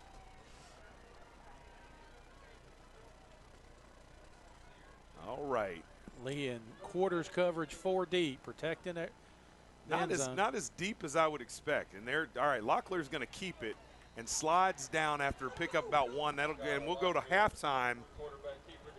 Interesting call there. All right. The first half is in the books. Cleveland comes in as the underdog 5 seed. They got things to say about that. Absolutely. So they go into the halftime up 20-16 on the number 1 seeded Yellow Jackets, who there for a minute looked like they might get run out of their own building. But they responded with 13 unanswered points to end the half, make this a 4-point ball game. Guys, this is an interesting 12 minutes for both coaching staffs. What do those conversations look like? Well, and I think if you're Cleveland, you got to remind your players that you do have the lead. I mean, for the last 10 minutes or so, it's really felt like a Lee County dominated game. And if you're Coach Riley, I think you're just trying to get your guys to get their senses back. All right. Cleveland has to come out and make a stop at the beginning of the second half, because if Lee County puts another touchdown up pretty quick, this ball game could be a big swing for the rest of the night. All right. Last thoughts, guys, before we go to break? I'm excited about this. This is the best tag-up football game we've done all year. Yeah, I would have to agree with you. This is something, and hopefully the second half is as exciting as the first. We'll be back with the second half after these messages. You're watching the NFHS Championship Game of the Week.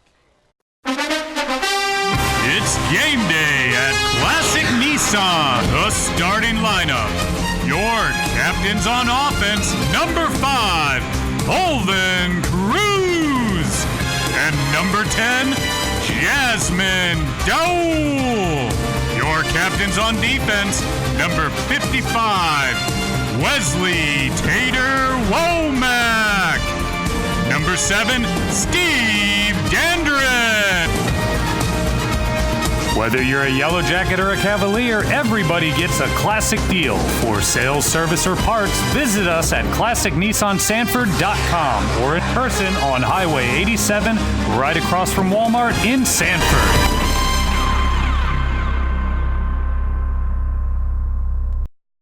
Welcome back to the NFHS Championship Game of the Week here at Paul B. Gates Stadium, brought to you by Crossroads Ford of Sanford. Big city deals with a small town feel. 20-16, guys. Cleveland came in here, didn't seem to be rattled. A couple of plays went against them early. Looked like Lee County might be too much. They turned on the juice over there on the Cleveland sideline. Well, you made the comment earlier that, Lee needs a big play to get them kind of in sync, and once they do, they start rolling. And that big play was the great scramble by Colin Johnson down the left sideline. And ever since that point, it seems like Lee's had their foot on the gas. Well, and let's hope that if you're a Lee County supporter, that halftime didn't come at just the wrong time and break that momentum. Absolutely. Yeah. Not a different halftime, though. Sometimes you find that reversal momentum after a long halftime, senior night, homecoming, your bands everyone wants to show off their band. You don't have that tonight. It's right back to playing football. That's well, true. Here's the thing for this Lee County team, though, that bodes well. They have been a second-half team in games that have been contested early. They've had some games where they jumped out early on people, folded up shop, and kind of nailed it in for the second half. But in games that have been close early, the third and fourth quarter have been big for Lee County. The home crowd certainly hopes that trend keeps intact. Lee County will receive to start the second half. Dark blue uniforms, white helmets moving from right to left. One of the nice things about championship football is we have a lot of former Lee and Southern football players out here watching tonight. It's nice to see all that community support from other teammates. These boys grew up playing together. You got to come out and support each other. Great job for Lee County. All right, it's a high spinning kick that'll go out of bounds at about the 25-yard line. Guys, I'm not sure that's not by design. And they're just going to give the ball up at about the 30-yard line and don't want to have any possibility of a return. Am I wrong? Or are they just not executing that? I think if they were going to do that, they would send it a little bit farther, a little bit quicker, and not give it a chance to be fielded. I think they're definitely trying to pin it deep in that corner, though. Chris, I just think kickers are different. They're just hard to coach. All right, so when it's all said and done, ball be placed at the 35-yard line, 1st and 10 Jackets. Well, and a lot of teams don't have a specific kicking coach, and that is a trait that is very difficult to teach, very difficult to learn, and I'll be honest, I'm not very good at it. I'll tell you, if I was a head coach, I can't imagine not having a kicking coach because I wouldn't want to deal with kickers and punters. All right, Johnson from the gun, 4 wideouts, A.J. Bulware in the backfield. Bulware carries, trips over a blocker, tries to get back up, but that's not going to work. Loses a couple. 2nd and long coming up for the Jackets.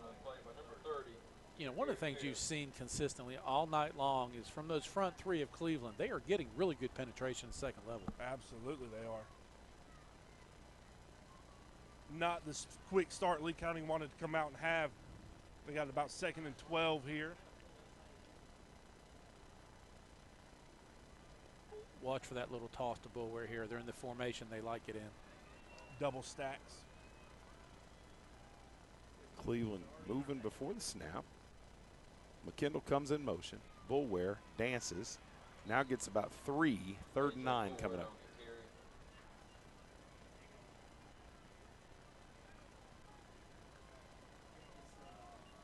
So Lee was real aggressive to end the first half in these situations. Be interesting to see, without the same great field position, kind of what they call here.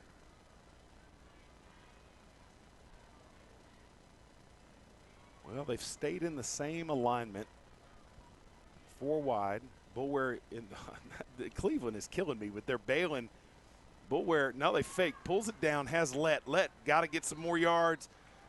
Puts his shoulder down, but he's going to wind up about 3 yards short of the first down. And here comes the punt team. Interesting series there for Lee County. And a route combo you don't see quite as much from Lee. And out. What was the far side? It looked like mirror routes to me. Oh. All right, Underwood on to punt. Clock inside 10.5.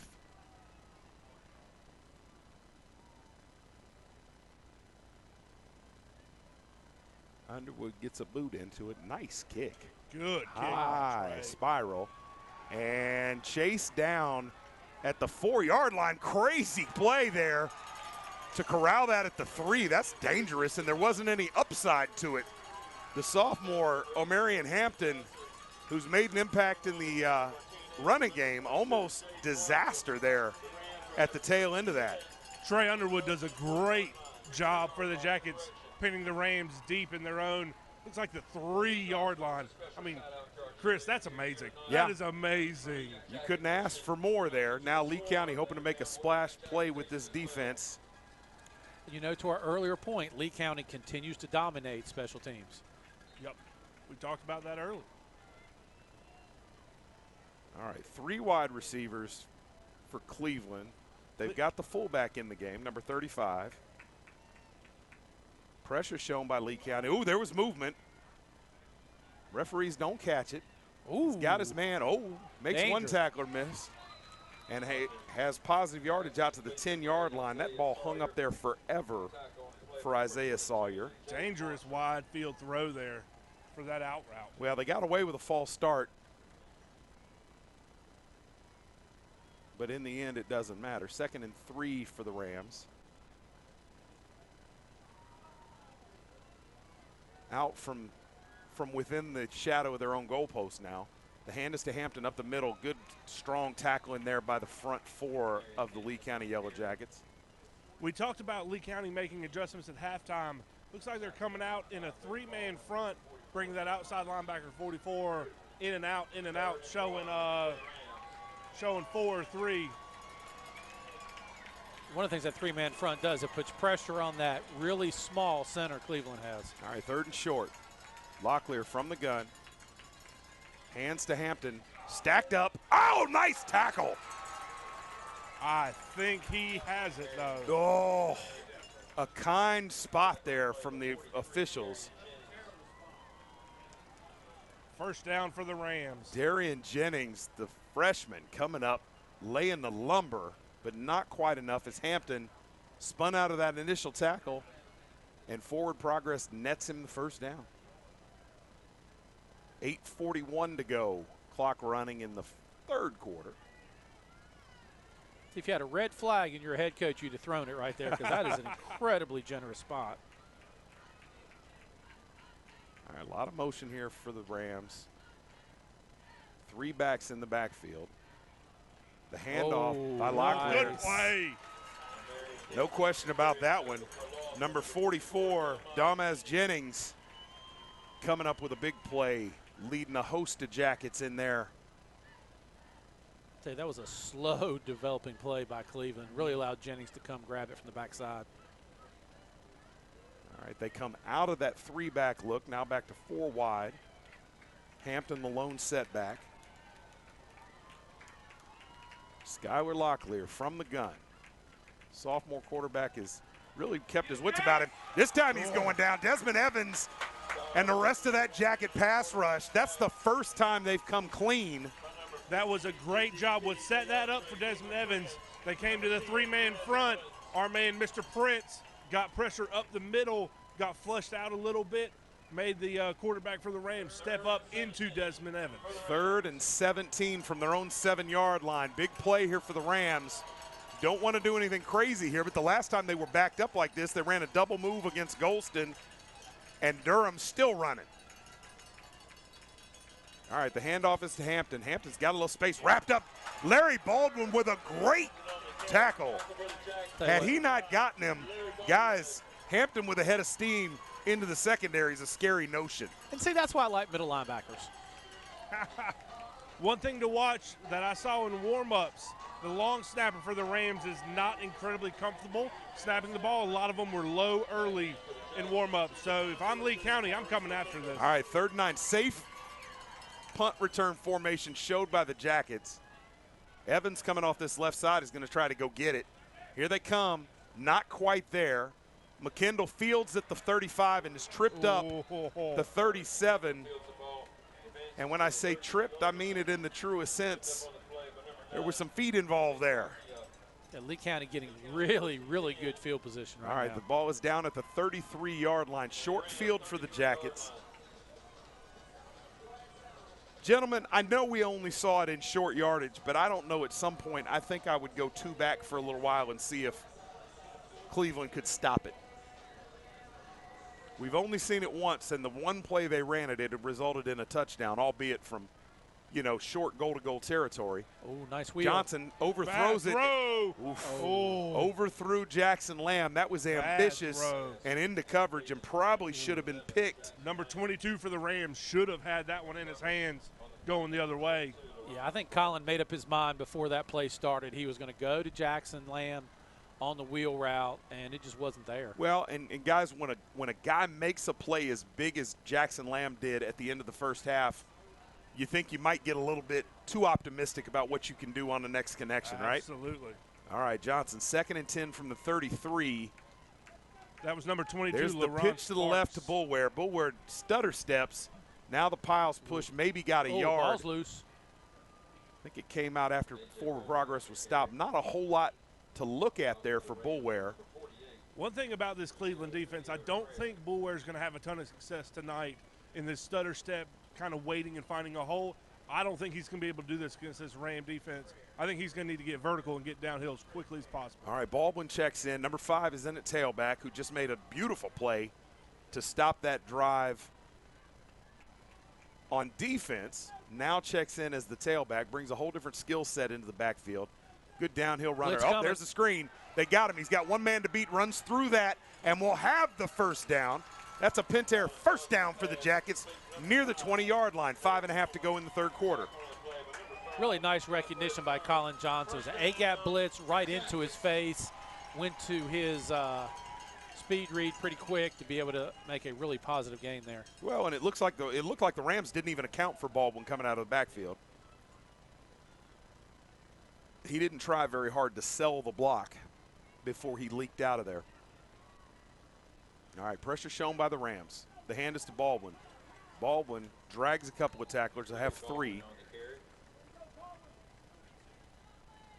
I tell you, as hard as the ends of Cleveland are crashing, if Colin Johnson will pull that, he will find a lot of green grass to run with. All right, inside 5 minutes to go in the third quarter. Lee County needs a touchdown to go back out in front. Enough time that a field goal might be a consideration at the end of this drive, but right now hoping to chain another first down together. Baldwin stuffed in the backfield, maybe gets back to the line of scrimmage. 3rd and 7 coming up for the Jackets. Stuck on the play, but number 40, Trey Robinson.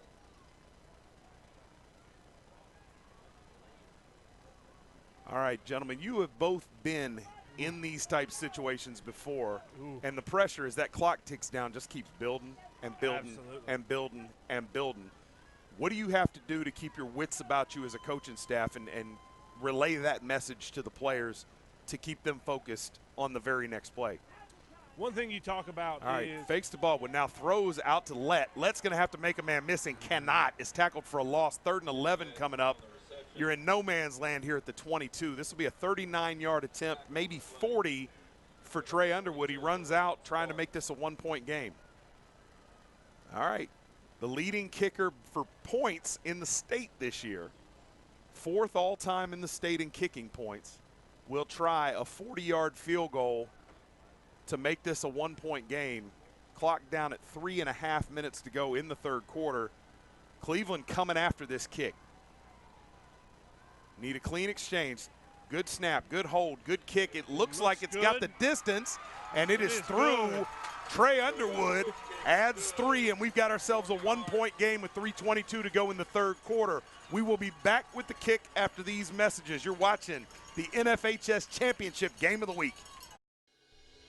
Are you ready to sell your home and don't know which realtor to choose? Well, not all realtors are the same. I'm Crystal Copas, and I don't just stick a sign in the yard, throw it in the MLS, and hope to collect a commission.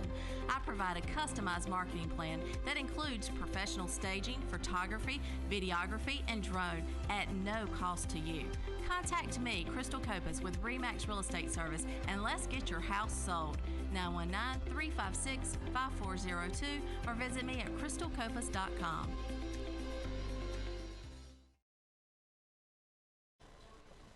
You are watching the NFHS Game of the Week, brought to you by Crossroads Ford.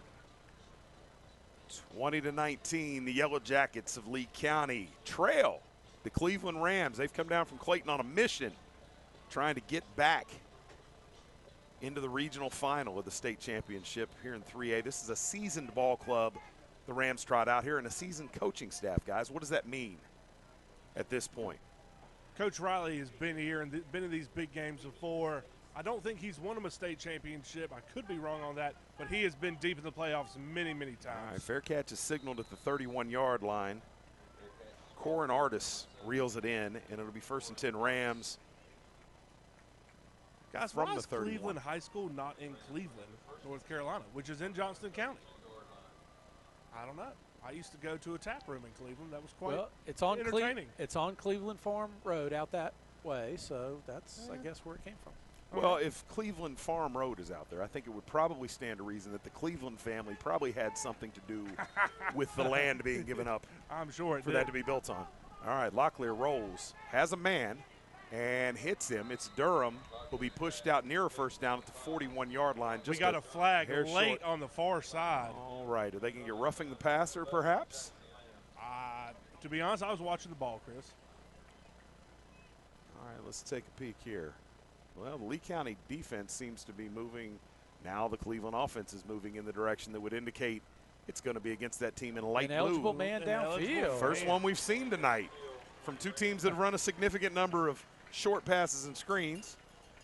Cleveland is the one that gets dinged first. That'll cost him 5, bring up 1st and 15. So how are you downfield as an offensive lineman on a sprint play? You know, that's a great question. Coach Riley, that would really have to make you mad. I didn't see it, but I wasn't looking for it either. So. All right, Hampton's still in there at tailback, number 28. The sophomore's had a big game, but hasn't broken this thing open. Skylar Locklear, the sophomore quarterback from the gun. 4 wideouts. There's another sprint from Locklear, and it's up in the air, and it hung up there. Larry Baldwin was looking to take that in, couldn't quite get there, but Desmond Effins making his presence known. Locklear probably would have been better served to tuck that thing and eat it. He got away with one there. That's a sophomore error that didn't cost Cleveland on that go-round. 2nd and 15 coming up. This Jacket pass rush has really, really come to play in the second half. Cleveland nursing a 1-point lead, 2nd and 15 here. Needs positive yardage, get ahead of these chains. The handoff is to Hampton. Hampton up the middle's got space. He's into the 2nd level and runs over a couple of tacklers. They drag him down after a gain of 19, call it 20. And Hampton, I tell you what, if you don't get him early and he gets ahead of steam, he is a tough out. Jackson Lamb really took the brunt of that one, I tell you. Ended up with a tackle, but boy, he's going to feel that one in the morning. All right, Cleveland from near midfield. Hands to Hampton again, stuffed after a short pickup this time. Looks like about 2nd and 7 here for the Rams. I tell you what, Lee has proven if they can get Cleveland in long yardage situations and let that pass rush do its thing, they can have good success. 2nd and 7 coming for the Rams. 2.5 to go here in the 3rd quarter.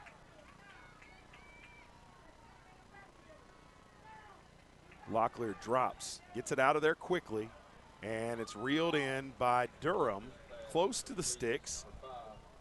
Jaquez Durham, really nice ball player. Senior goes 5'9", 175. You guys said you'd like to see a 40 time on him. This guy can get it. 3rd and 1. The hand is to Hampton, up the middle. Not much there, but it is going to be enough for the 1st down. Needed 1, got about 1.5. So Cleveland keeps the drive alive. Clock continues to run, and they continue to nurse this 1-point lead.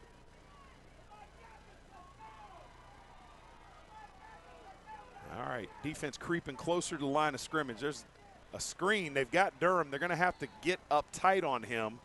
They keep giving it to him underneath. Eventually, he's going to make somebody miss and run one run of those back to the house. Cleveland looking like they're here running a 2-minute drill. They're really getting up on the ball, getting plays in quick. All right, 2nd and about 3. Inside 2 minutes to go in the 3rd quarter. Durham in motion. Now they're overloaded to the right with 3 wide receivers to the near side. The hand is to Hampton up the middle. Good pursuit there. Desmond Evans drags him down. Very short gain. 3rd and a couple. Really nice play by Desmond, working straight down the line of scrimmage. Really like exactly how you coach that. All right, big play for the Lee County defense, as it is for the Cleveland offense. Cleveland trying to keep this drive alive. The hand is to Hampton up the middle. He's going to have it. Needed 3, got 4. He's pulled down at the 30-yard line. 1st down, Rams. And Lee County just can't get off the field. One thing we're seeing is Cleveland is getting downfield very quickly. And right now their front 5 of their offensive line is getting set and getting a lot of movement. All right, player down for the Jackets. It looks like cramp. Larry Baldwin, number 5, the middle linebacker, has a cramp. They'll tend to him, and while they do, we'll take a quick break. You're watching the NFHS Championship Game of the Week from right here at Paul B. Gay Stadium. Guys, it's back! Inline skating. Rock and roll hair? Calling this thing a pound sign instead of a hashtag? No, the sensation is back at Zaxby's. The Zensation Salad is back, and introducing the new Zensation Filet Sandwich Meal with hand-breaded chicken, Asian slaw, wonton strips, and citrus vinaigrette, both served with an egg roll. The Zensation Salad and Filet Sandwich Meal, only at Zaxby's. You are watching the NFHS Game of the Week, Championship Game of the Week, brought to you by Crossroads Ford of Sanford. You've done such a good job with those all night, Nate. I did it well, and then just couldn't walk away unscathed. Man. All right, number 5, Larry Baldwin, senior middle linebacker, down on the field being treated for what appears to be a cramp. I'm not sure that the rest of this Jacket defense is not a little thankful. The pace for the Cleveland offense was running very efficiently. Absolutely. Little conspiracy theory here in the press box about this injury. Must be someone from the far side. No, there's cramp, and that looks legit. Well, one of the things that happens when the weather is cold is your players forget to hydrate. And particularly at a holiday weekend, you're doing a lot of different things. It's this time of year, almost as much as in August, it is really hard to make sure your players understand the importance of drinking water during the week. Well, here's the thing. This Baldwin coming out of this game is as important as anybody in this defense in the run-stopping game. So even if he's not out for long, he will be missed. All right. Oh. Evans broke that up, coming off the right edge, got his hands in the air. Locklear forced it out there, looking for the screen out to the left, and again threw a ball that was ill-advised. Clock stopped 1:11 to go, 2nd and 10. And I'm surprised with Baldwin out of the game, they didn't just run that thing up the middle. I think I'd try to get as many runs up the middle as I could get before Baldwin gets back in. Well, and that's the advantage of moving Desmond Evans around. He'd been on the left side of Lee County defense, moved to the right, was in perfect position to attack that screen. All right, Locklear drops again, has his man out there. Bats looked like he could make a play on the ball, but wasn't able to get a hand on it. Artis reels it in and gets about half of those. 3rd and 5 coming up. Clock stopped with 1:07 to go in the 3rd quarter. So if Lee gets a stop here, does Cleveland go for it, or are they going to try to kick a field goal? I think they'll go for it. I think this is 4-down territory. Hampton in the backfield. Lee County's defense wasn't set. Locklear, it's batted in the air. Oh, and reeled in by Hampton. No, he puts it on the ground now. 3rd and 5, and we're going to find out with 59 seconds left to go in the 3rd quarter. We do have a flag on the play. Where's it coming from? The side judge. You're like the flag master. I don't even see where you're looking. I know. You're looking at a light brown, not yellow flag on a brown field. You are the flag master. I think the difference is I'm outside the box, y'all are inside. Maybe something about the windows or that could be what that could be what's going on. I don't know what the call is here, and I'm not sure they've sorted it out. Now they're talking to Coach Burdew, so it's on illegal shift. All right, illegal shift. So tough call here. They're going to decline the penalty, which leaves 4th and 5. Looks as though the Cleveland offense is going to stay on the field. huge fourth down here for the Rams. Well, we were watching in warm-ups, and Bryce Womble, the sophomore kicker, this is probably out of his range, so probably not much of a decision for the Cleveland coaching staff. Womble seemed about 37 was the extent of his range. This would be about 42 from here. All right, Locklear from the gun. Big play in the ballgame, 4th and 5. And you're going to get a timeout from Cleveland. They didn't like what they saw. So 59.5 seconds to go exactly in the third quarter. Cleveland nursing a 1-point lead, trying to keep that offense on the field. Lee County trying to force the turnover here. We'll take a quick break and be back with this pivotal play. Pentair, empowering people to move water, improve water, enjoy water, so that people can live their best, healthiest lives. Lives with purpose. Lives with enjoyment. Lives that flourish. Lives with hope. Because at Pentair, we're not just about better water. We're about better life. Pentair, bringing water to life, for life. You are watching the NFHS Championship Game of the Week, brought to you by Crossroads Ford of Sanford. All right, we were talking about the merits of going for it here during the break. This would be at the very edge of Womble's range, and you don't want to give up a block kick because that's an opportunity for a splash play. So the offense for Cleveland stays on the field. 4th and 5, snap is down. And the worst of all circumstances for the Rams, as Locklear can't come up with the snap. It was a little low, and it's turned over on downs and a 5-yard loss. So Lee County will have it at the 30-yard line with less than a minute to go in the third quarter. Going the other way. Good field position here. But we haven't seen Lee County sustain enough drives tonight. Be interested to see what the play calls are coming out here. It actually looks as though they're going 2 back, guys, just like I asked for. Did you text Steve? I did not, but I should have. But All not right. With Larry Baldwin now. No, He you got on that bench Marcus being Gray treated. is in the game as the H-back. And he was leaning. He was leaning forward there. Gray, the senior tailback, got a lot of time when Bullware was out this season, and he'll check out of the game that quickly. So they were going to run it. He leaned forward, got the penalty, and coaches decided we're going to do something different. So Larry Baldwin's still on the sideline with Dr. McConville and training staff of Lee County over there. So it'll be interesting to see what that leg is. looked a little strange coming off that hip. I don't want to make an early call. All right, Johnson from the gun. 4 wide outs. A.J. Bullware in the backfield. Johnson looking down the field. Now scrambles to his right. Unloads. Oh, and McKendall tried to run before he got the ball. And that'll bring up 2nd and 15 on the incompletion. A lot of pressure on Colin. Well, he delivered a good ball. He hasn't been that accurate tonight. Not accurate enough, frankly. Yep. But that one was a catchable ball. Entirely on McKendall, who'd like to have that one back. 2nd and 15. Colin's receivers are not helping him out much tonight with a dropped touchdown, a dropped pass there. No, and it's interesting because it is a little chilly, but I don't think any of these guys would characterize it as cold out. All right, Bullware coming with a head of steam to the left. Good pursuit. Gets through there. He sort of teleported through a host of tacklers and gets back across the 30-yard line. He'll have 6 on the play, and Lee County's going to have their option to run this thing down to the end of the third quarter or get a play in here. May depend on the look they get. Johnson from the gun, offense out there in position, barking out signals.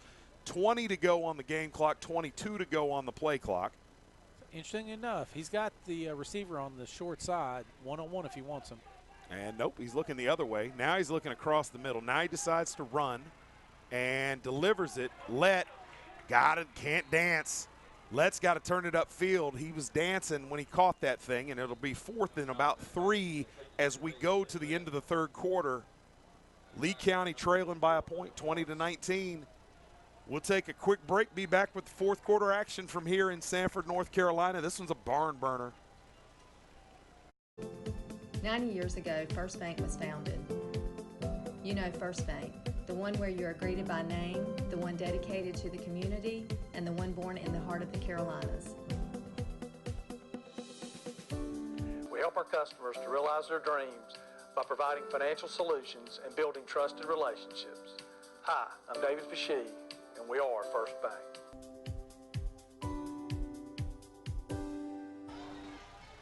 Welcome back to the NFHS Championship Game of the Week, brought to you by Crossroads Ford Sanford. All right, so we're trying to figure out here if they're going for it. Nope, Underwood is on the field. They appear to be punting. Lee County down 20-19 at their own 37-yard line, facing 4th and 3. Always an opportunity for a fake here, but I don't think this is the time nor the place, guys. Do you? No, absolutely not. Play the field position game here. And Underwood ripped off a beautiful kick the last time. Now, this is very interesting. Cleveland does not have a returner in the game, and I'm kind of stunned by this because Underwood, if he knows he can get a spinner out there that'll roll, he can kick this a long way. This might be a strategical misstep by Cleveland here. They may regret this. Underwood kicks it, and it's a long, high spinner, and it's – oh, he didn't get a great roll. It's going to bounce down inside the 20, close to the 15. Bad break there as it sort of bounced sideways. Nobody back deep for Cleveland. They'll take over with 11:46 to go in the ball game, up by a point, 20-19. Guys, I'm running out of breath. I tell you what, this is fun. Yeah. Another good kick by Trey Underwood. Flip the field position. Trust your defense. A turnover here for the Jackets would be huge. We haven't seen one tonight. All right, Locklear under pressure. Throws oh, my it to goodness. right. Oh, boy. Blown coverage. Jackson Lamb in pursuit. One guy to beat. And Lamb slows him down. The defense catches up. But you flip the field just like that on a blown coverage. Wow. And I tell you, coming into this game, we talked and heard a lot about blown coverages by this Lee County team over the course of the season. Most of the blown coverages that we saw, Nate, were in the seam. That's right. This is twice out wide on the boundary. They've blown a coverage, and I don't recall that happening more than once or twice the entire season, and now it's happened twice. Hampton, oh no, he trips Locklear, who loses a couple. Hampton knocking people over, including his own quarterback there. That's a big guy. I have to wonder why Lee County hasn't rolled number 1, Jaden Chalmers, your Carolina commit, over to play one-on-one with that star from Cleveland. Well, that time it was Artis on the reception. It wasn't Durham that time. My mistake. I thought it was Durham. All right, Locklear, 2nd and 12 coming up from the gun. Hands to Hampton. Hampton making hay in that secondary, running through tackles and into the end zone, and you got to wonder how much they miss Larry Baldwin being in the ball game right now. Yep. Deron McCoy had a shot at him, and he's beside himself because he missed the tackle. But Amari and Hampton is a monster. That young man can flat play football. All right, this is a big play here. Cleveland up 7. The extra point will stretch it to 8. It's been a mixed bag so far in the kicking game. Looks like Cleveland's going to stay out and Yeah, go they for are. 2. They're going for the Making jugular a here. Two-possession ball game. All right, up 7, trying to go up 9. Locklear in the offense on the field. I love the defense call. a little confused here for Lee County. Get it going. Interesting that Hampton's not in the ball game. There's a false start. But very interesting that Hampton's not in the game, because even if you're not going to use him, why wouldn't you want the threat of him on the field? A very interesting alignment there. But I'm not going to question Coach Riley. He knows a lot more about this than I do. Don't you love how the offensive coach loved the call? I'm over there sweating, and you're like, oh, great call. All right, so now the kicking team will come out onto the field. That changes the thought process. 7-point lead, looking to make it 8. Bryce Womble in there, and Lee County got to be coming after this kick here. Meanwhile, Larry Baldwin's on the sideline trying to stretch out, no longer under the doctor's attention. He's just trying to get that crap out. snap. Bad snap. And I don't believe he got that Oh, off. my goodness. What a play. That was a great play by the Ram holder there. My goodness. Play. As the snap and the kicker to keep the skipped up to him. Great play on both ends, like you said, by the holder and the kicker to get that through, and that's a huge play. Makes it an 8-point game. The best that Lee County can do on a single possession now is tie the ball game. 10:51 to go. Plenty of football left to play. But Lee County's got to get their wits back about them. And bigger than that, they got to get something going on offense. Absolutely. That clock is going to start ticking very, very quickly for the Yellow Jackets. The same sputtering we saw in the first half is carried over to the second half, and it's really been a couple of broken plays that have kept Lee County in this offensively. They've got to get something going. You know, it's interesting. We talk about the youth of some of the key Cleveland Ram players and how a game of this magnitude might affect them, but it also affects the senior Latin, Lee County Yellow Jackets. This is their last run, and sometimes the pressure of being a senior in this situation takes effect too. A lot of pressure on both sides of the football here. All right, 10:51 to go. Here on the last couple of kickoffs for the Cleveland, they've kicked it out of bounds. I wondered if it wasn't on purpose. If they do it a third straight time, I'm calling it on purpose. Nope, this one's on the ground. Oh! Out and recovered. Boy, that was dangerous. Oh, that was dangerous. Dangerous play there. T.J. Johnson. If T.J. Johnson hadn't come up with that, Cleveland had a bunch of blue and white jerseys right there to make the play. Sophomore backup running back, making a huge play on special teams. But you know what it did? It gave Lee County really good field position. It did. But they've had good field position over and over and over again, just haven't done enough with it. Ball's at the 47-yard line. 10:50 to go in the ball game. Lee County trails by 8. Need to get it going now. Bullware in the game at tailback. 4 wideouts for the Jackets. 3-man front for the Rams. Handoff is up the middle. Nowhere to go for Bullware. Crawls forward for about 3. A.J. Bullware did a great job there, lowering his shoulder, getting what he could. That very easily could have been a tackle for no gain. Instead, he pulls about 3.5, almost 4 out of it. So, Nate, is it fair to say that up to this point, generally, this defensive line for Cleveland has outplayed the Yellow Jacket offensive line? 100%. 100%. 3rd and 4 coming up. We've talked about displacing the line of scrimmage before, Chris, on air.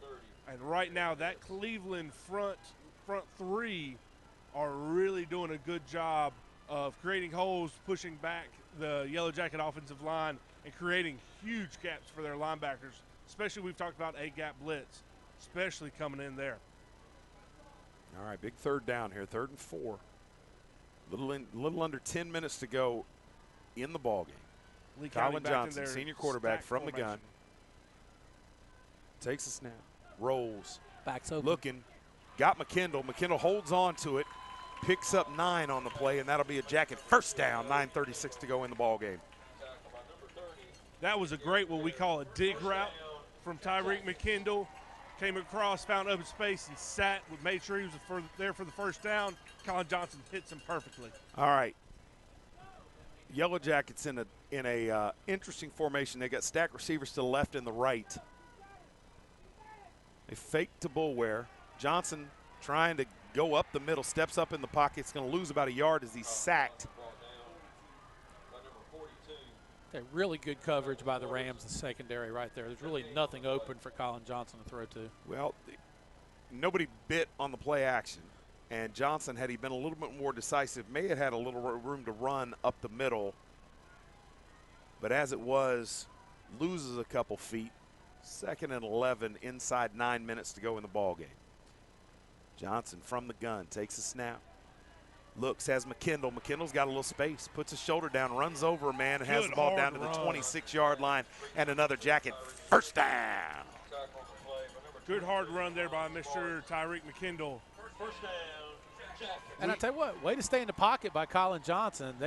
They sent 6 on that play, and he planted his foot in the ground and made a great throw.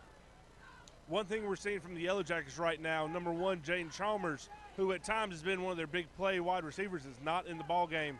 So expect to see heavy dose Johnson of Tyreek. Going to run and drag down after picks up a couple. Ball at the 24-yard line. Chris, that looked like design run? It did. And I don't know if the play was designed that way or if Johnson just made up his mind that he was going to run early, but he never had any intention of throwing that. Chalmers just came in, Nathan. There we go. Chalmers split wide left up the top of the screen. Fakes to Bulware, throws it inside. There's the screen to McKendall. He's got room. McKendall running over tacklers. Ball comes out late, but he was down. They're going to spot it at the 10-yard line. This will be a Yellow Jacket first down in the Remax red zone. Trey Morris came running out of the pile with that, but he knew it was wishful thinking. Clock stopped 8 minutes so they can set the chains. They're going to put the ball just inside the 10-yard line, so there is no first down to get here. First and goal from the 10. Stack receivers to the near side. Not quite stacked at the top of the screen to the left. Johnson fakes to Bulware. Looking. Oh, he's got him in the corner. Throws it and wide open. Wide open. Tim Lett, the senior receiver's got a touchdown. And Lee County is a 2-point conversion from tying this thing up. Yeah, blown coverage there by Cleveland. Sitting there at the pylon wide open. As a quarterback, you've got to be nervous as all get out. Throwing that pass. That's the hardest catch Mr. Lett has ever made, knowing that no one is there to try to disrupt him. All he can think about is catching that ball. All right, we've seen this swinging gate variation from Lee County a time or two. Now, we've only ever seen them run it with McKendall when they've got numbers up the middle. Now, going and they have one direction or the other, I don't know what we're going to get here. They have McKendall numbers. Takes it. He's got it. That's 2. Tyreek McKendall with his second big play on special teams, and it's a tie ball game. 7.5 minutes to go, 27-27. Wow. Couldn't ask for anything more than this, could you guys? This is what high school football is all about, boys. So, Nathan, you and I were on hand to call the Union Pines game. Absolutely. We had a whole lot more fun doing that game than our third guy in the booth tonight, Coach Rob Patterson. But hopefully this one can unseat that one in terms of enjoyment and excitement. The first 3.5 quarters definitely did. Well, I tell you what, I'm enjoying this one a lot more than I enjoyed that one. 7:38 to go in the game. New ball game. Lee County will kick it off here. We are dead tied even with 7.5 to go. I tell you, interesting the confidence that Coach Boudreau has in that swinging gate formation to be able to go ahead and be decisive on it where you have to go for 2. Well, and not just that he's doing it decisively, but Tyreek McKendall is a sophomore. Absolutely. Tyreek McKendall on offense doesn't have the ball in his hands that often. He's a guy that gets 5 or 6 touches a game, but to put him front and center in 2 special plays like that really talks about what kind of confidence they've got in that young man and what his future looks like in this program. Big play in the game. Tyreek McKendall and Colin Johnson really took over that series of plays. All right, it just kicked deep. Durham chasing it. That ball's going to check up and not go into the end zone. Durham now from inside his own 5, and he's wrapped up. Oh, they're going to get a face mask down there. Tough call. 18 yards on the return. Durham really indecisive there for a minute, but ends up making a good play, and they're going to get the benefit of a face mask at the end of it. We'll see what they think of that. 15 or 5. Any predictions, gentlemen? I'm thinking it's a 5er.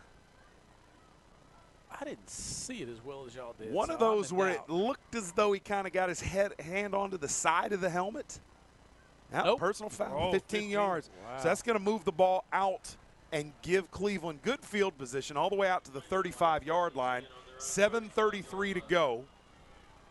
Cleveland has really been running what looked like a 2-minute offense for the last couple of series anyway, so I don't imagine we'll see anything different here. Hey, Lee County goes 2 high safety here. Hampton, the lone setback. 3 wide receiver spread left. Lone receiver up at the top of the screen. Keep your eye on number 5, who's in the middle of that bunch of receivers on the near side of the screen. Hampton up the middle. Wrapped up, going nowhere. 2nd and 10.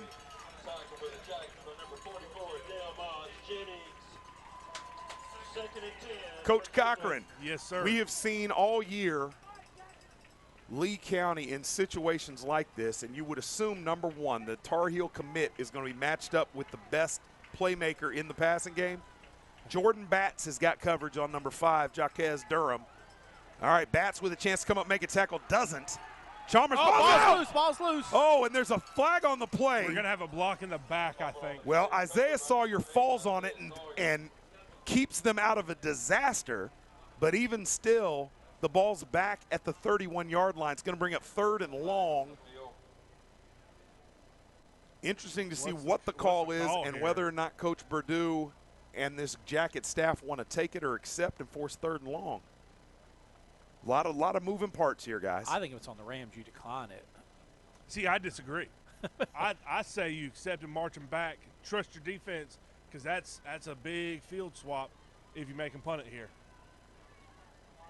If it's a spot foul, block in the back. Now they're going to decline it, and that's going to set up 3rd and 14. Guys, do you get the feeling that the Rams are really young right now? Yes.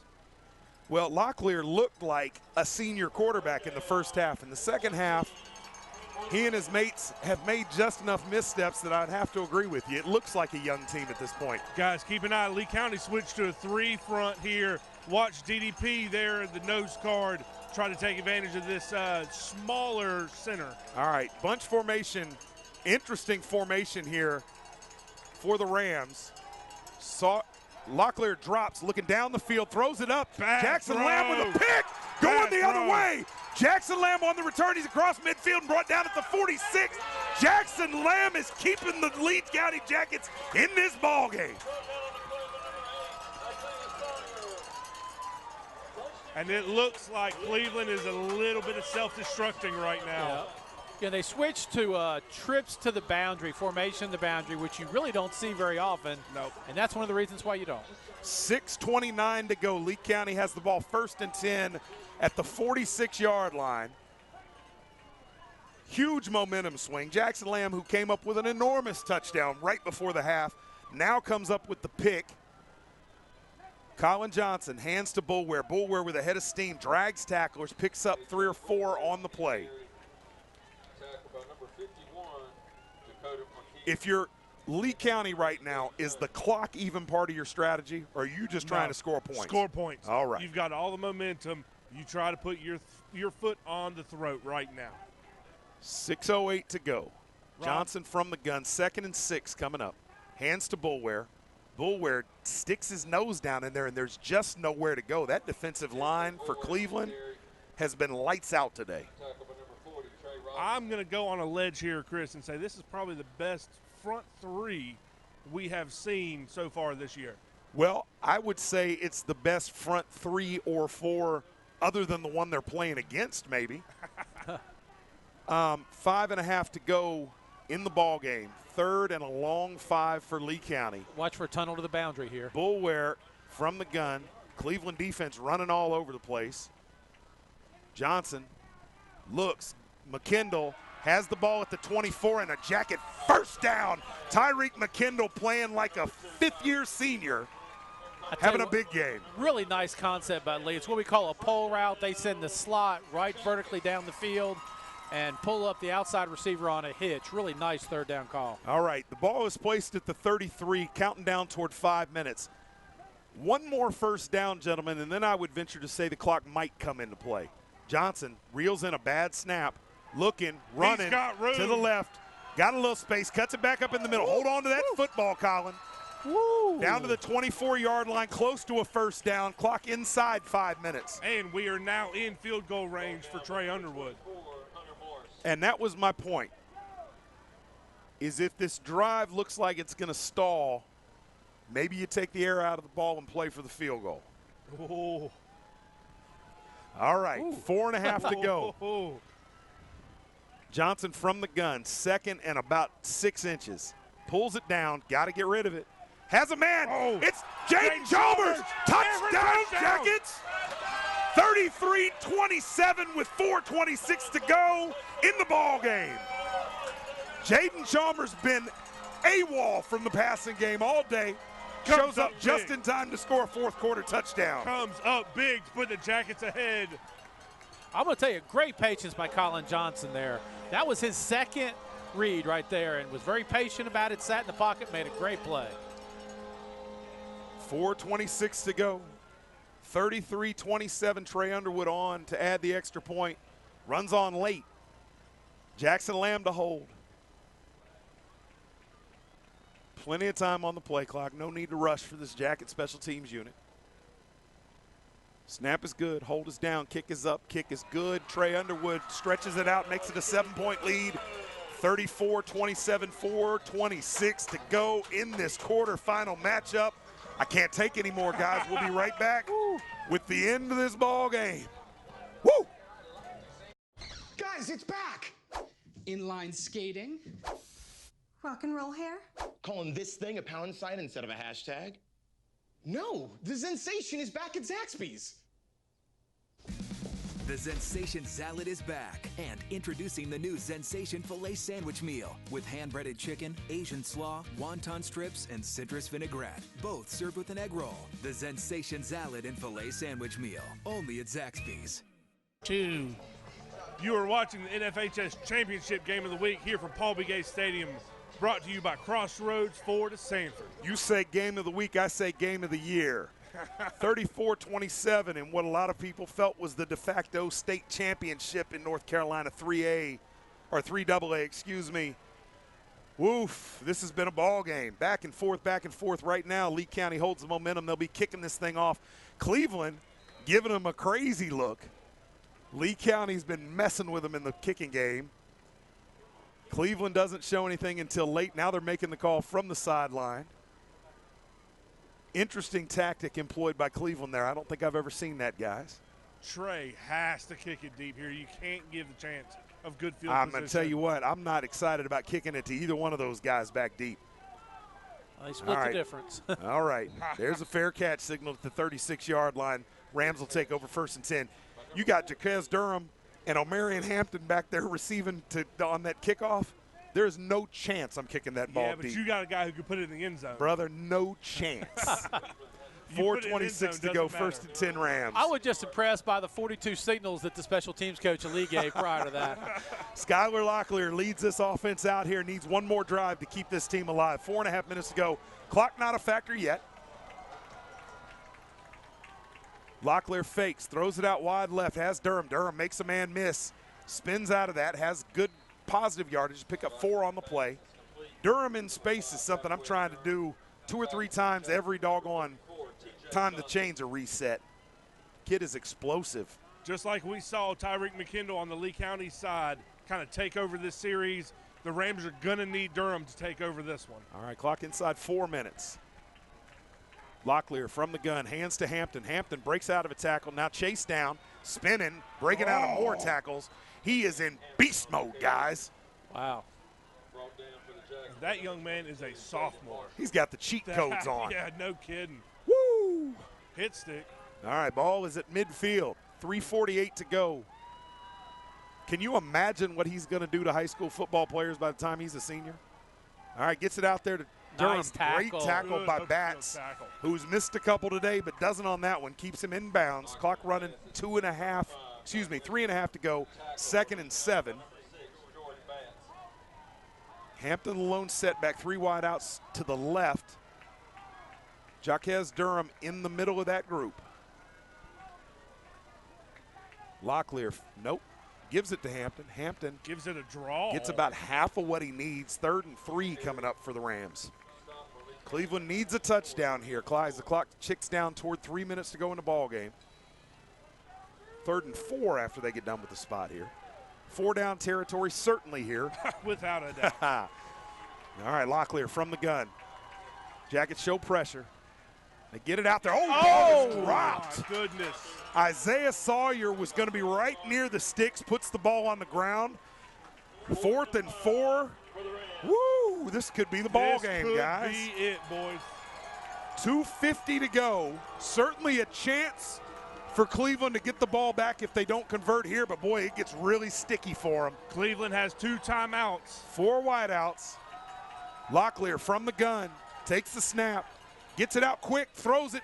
No! Oh. Don't know who he was looking for there. Threw it behind Durham and wasn't able to connect with Artis, and that's a turnover on downs with 2:45 to go. Lee County's looking good right now, guys. I tell you what, it has really looked in the last quarter like the Rams are a young football team. Now, with Cleveland having 2 timeouts. They figure they're going to burn them pretty soon. If Lee County gets a first down, keeps the ball on the ground, this game could be over. Yeah. All right. JoJo Jennings is checked in. We've seen a couple of two-back combinations. This is a linebacker in there at fullback who can also tote the rock. He's lined up as an H-back now. You got to think this is going behind him, whatever they do here. Johnson from the gun, hands to Boulware. Boulware with space. He's into the secondary, running over, tackler spins down, and is going to be very close and may actually have a first down for the Jackets. Huge play. Clock will continue to run. 2:39 once they set the sticks. Now, the Rams will not call a timeout here since Boulware got a first down. But you're going to reach a point here pretty quick where you're going to have to start blowing timeouts. All right, if we're keeping an eye on the New Hanover Grays Creek score, the winner of this game gets the winner of Grays Creek New Hanover. Looks like New Hanover's going to hold serve and win as the favorite in that game right now at 40-21. Do I have that right? Yes, sir. 40-21. All right, there's Boulware on the Expected give. Timeout. Yep. Picks up a yard. 2nd and 9. No, he's not clock's going calling to continue to run. No, this is 2 a minutes. bad decision by the Cleveland coaching staff. All right, 2 minutes to go. You got 1:54 to go, 28 on the play clock. So they can get this thing down right inside 130. Have to snap it with about 1:28 to go. Colin Johnson, senior quarterback, is going to get every instant out of this clock he can. This is where having a senior quarterback who has a lot of experience in this really, really shows. Oh, not now. All right. Throws to McKendall. Oh, and he puts it down, and that's I don't like putting the ball in the air. Now that non-use of a timeout looks pretty smart. I don't like putting the ball in the air there. It's 3rd down. You've got 2 timeouts in your pocket, 1:27 to go. This is real interesting. And now, given this down and distance, you're almost obligated to throw the ball. Yes, you are. All right, 2 backs in the backfield for Lee County. You've got JoJo Jennings at the H-back position. Lee's in a run look. A.J. Boulware at the halfback spot. Jennings comes in motion. Trying to get a penalty here, I believe. Now they change the play. Johnson back to the wristband. 6 seconds on the play clock. Hands to Boulware. Boulware needed a crease and didn't get one. 4th down coming up here at the 43-yard line. Clock stopped with 1:20 to go. Timeout Cleveland. Timeout Cleveland. Cleveland will have 1 left, and it looks, for all intents and purposes, like Cleveland's going to get this ball back, guys. So interestingly enough, with that play call and an incomplete pass, that was 40 additional seconds that Cleveland was able to buy out of that. So we'll have to see how important that is. All right, I'll tell you what, though. If you're this Lee County coaching staff and this Lee County fan base and your whole season had to come down to 1 bet, I'll take that Lee County defense. I would agree. You got a lot of Division I talent on that ball club playing defense. This is the time for them to make a stand and hang their hat on delivering this team into the semifinals. Now, interesting question. If you're Cleveland, you try to take this punt? Yes. You send 10. I don't know why you wouldn't. I mean, the only well, you thing, don't, because if it's a penalty and you give a first down, you're done. You know, but even here, you're 4th and 7, so it would have to be a personal foul. But no, I would come after the kick. They're not. Underwood gets it up. Not a great kick. Not a great kick at all, and that's going to fly out of bounds at about the 30-yard line. Trey Underwood picked a bad time.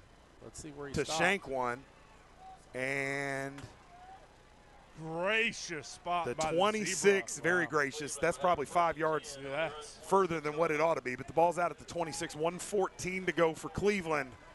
Skylar Locklear trying to engineer a game-tying or possibly game-winning drive here. The sophomore quarterback, I tell you, we talked about possible inexperience. Coming into next year, there won't be any experience. It doesn't get any bigger than this. We got trips to the wide side here. All right, man in motion. There's the toss back there. Trick play. Double Trick pass. play, and it's wide open. Jackson Lamb's there. breaks it up. What a recovery by Lamb. What a But I tell you throw. what, it was there. Isaiah Sawyer, we saw it in the pregame. We saw it. We actually watched Isaiah Sawyer warm up, and I said, trick play. Boy, he had his man and just couldn't get the ball there. Jackson Lamb with a great recovery, but if that ball's thrown on time, we've got a tie ball game. It's a tie ball game. I tell you what, Jackson Lamb has made several you know what? score-saving plays. Jackson tonight. Lamb is the player of the game on both sides of the ball today. All right, 2nd and 10, 1:06 to go. There's an interesting little play and a block in the back. Hampton dragged down. What in the world? Well, this is a mess because the big loss is gonna let Lee County decline this penalty, and you've got 3rd and a mile coming up unless – yeah, they're talking to the Lee County captains. They've got to decline this. You'll have 3rd and a mile coming up with less than a minute to go. What in the world was Cleveland trying to do there? Well, you ran one trick play. Why not run a second? I don't know what they were trying to do. It almost looked like a Statue of Liberty to Hampton. And whatever it was, the big man, you don't want him moving east-west. You need him north and south, absolutely. and that never got going. 3rd and 18, 58 seconds to go. Skylar Locklear needs to pull a rabbit out of the hat for the Rams here. Cleveland running out of chances. Drops. Here comes the pressure. Has it. Throws low. Incomplete. 4th down coming up. This is the ball game. You've got to believe right now the Lee County pass rushers are going to tee off big time. Absolutely. Well, and I tell you what, if ever a draw would be effective, this is here, but nobody can call a draw on 4th and 18 with the game on the line. All right. Cleveland takes last timeout. This is it. We'll stay here through the timeout. This place is on fire. They know they're 48 seconds away from the state semifinals. Interesting decision to call timeout here. I understand it's 4th and 18, but assuming you get it, you still have a lot of time management issues to score with only 48 seconds to go. I hear you, Rob, but 48 seconds with your season on the line. If you don't get this, it doesn't matter. I get it, but I would. Oh, my goodness. Interesting decision. 34-27, 48 seconds to go. Gentlemen, in the season. I don't know if y'all could just feel that. These concrete bleachers were a shaking. I'm a little scared. I'm not going to lie. That freaked me out a little bit. All right. Here we go. Safeties are deep. What are we looking at? Cover 3 for Lee County. Well, no. Now they're going one high safety. 48 seconds to go. We got doubles formation. It's incredible. It's 4 deep. Here comes pressure from the Jackets. They're blitzing. Here it comes. The throw is out there, picked by Jackson Lamb. Who else? Jackson Lamb putting his mark on this ball game. Returns it down to the 24. Lee County's going to the semifinals. Who else would come up with that play than Jackson Lamb, the man of the night?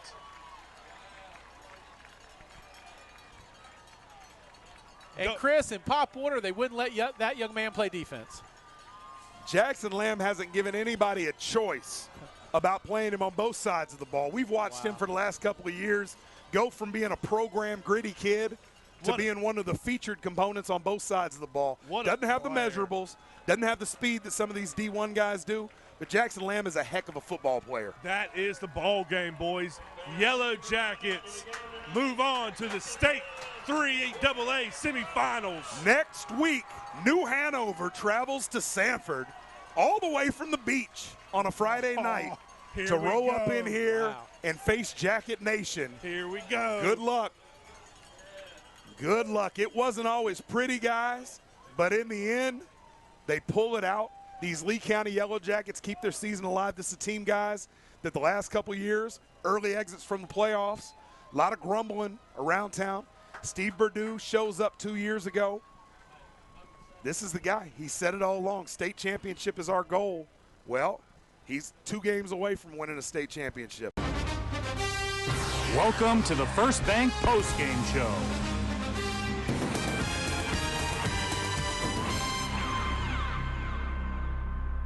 The these young men of the Yellow Jackets have said from August 1st, whenever we started talking jamborees and all that, that state championship was the goal. And right now they are well on pace going to the semifinals, boys. How exciting. This is amazing. This was a great game. This was a game that was almost schizophrenic. Absolutely. I mean, the first few minutes of the game, it really looked like Lee County was going to run through this team. Cleveland gets on a roll and looks like they may run Lee County out of their own building, and then Lee County gets hot. We just go back and forth, back and forth. In the end, Lee County scores when it counts the most. They come up with it 34-27. We're excited, and we will be back 7:30 next week. Rob, what are your observations of the night? I think at the end of the day, it came down to a senior-dominated Lee County Yellow Jack football team that knew what to do in pressure situations against a Cleveland Ram team still very young, just didn't have that. We talked about it. They looked very young in the late third and fourth quarters, and Lee seniors made plays when they needed to. Well, this is a Lee County team that always wants to run the ball first. Bullware never really able to get untracked and through no fault of his own. No seams, no gaps, not able to get into the second level with any sort of effectiveness, but they did just enough on offense. Late in the game, they pull out Tyrick McKindle on the drive that matters, and then a blown coverage nets them a touchdown. Lee County, really a good, scrappy win. For my money, this is the toughest team they've played all year. Absolutely. And they escaped with the win. Now they've got to refocus and get ready for the semifinals, where it looks like New Hanover will be coming up. One thing we haven't talked about is this defense of the Yellow Jackets coming in, giving up 20 quick points in the first half, only giving up 7 in the second half in a situation where Cleveland really had to score. And so really coming back, second half, making adjustment, only giving up one touchdown. Great job by that Yellow Jacket defense. All right, next week on Monday, we'll be there at the Zaxby's Coaches Show, where we'll give out some hardware to players of the game. I don't know if they're going to call Jackson Lamb the offensive, defensive, special. I don't know what. Just give that man the box of trophies. Give him a car. We're going to be at Classic Nissan. We might as well just give him a car. This has been the First Bank post-game show. We appreciate you hanging out with us. I'm Chris DeLambert. This is Nathan Cochrane. And in the middle here, Coach Rob Patterson. We will see you next week, 7:30 on the NFHS Network. Man, I hope it's as good a game as this one was. Thanks for watching the Game of the Week on the NFHS Network.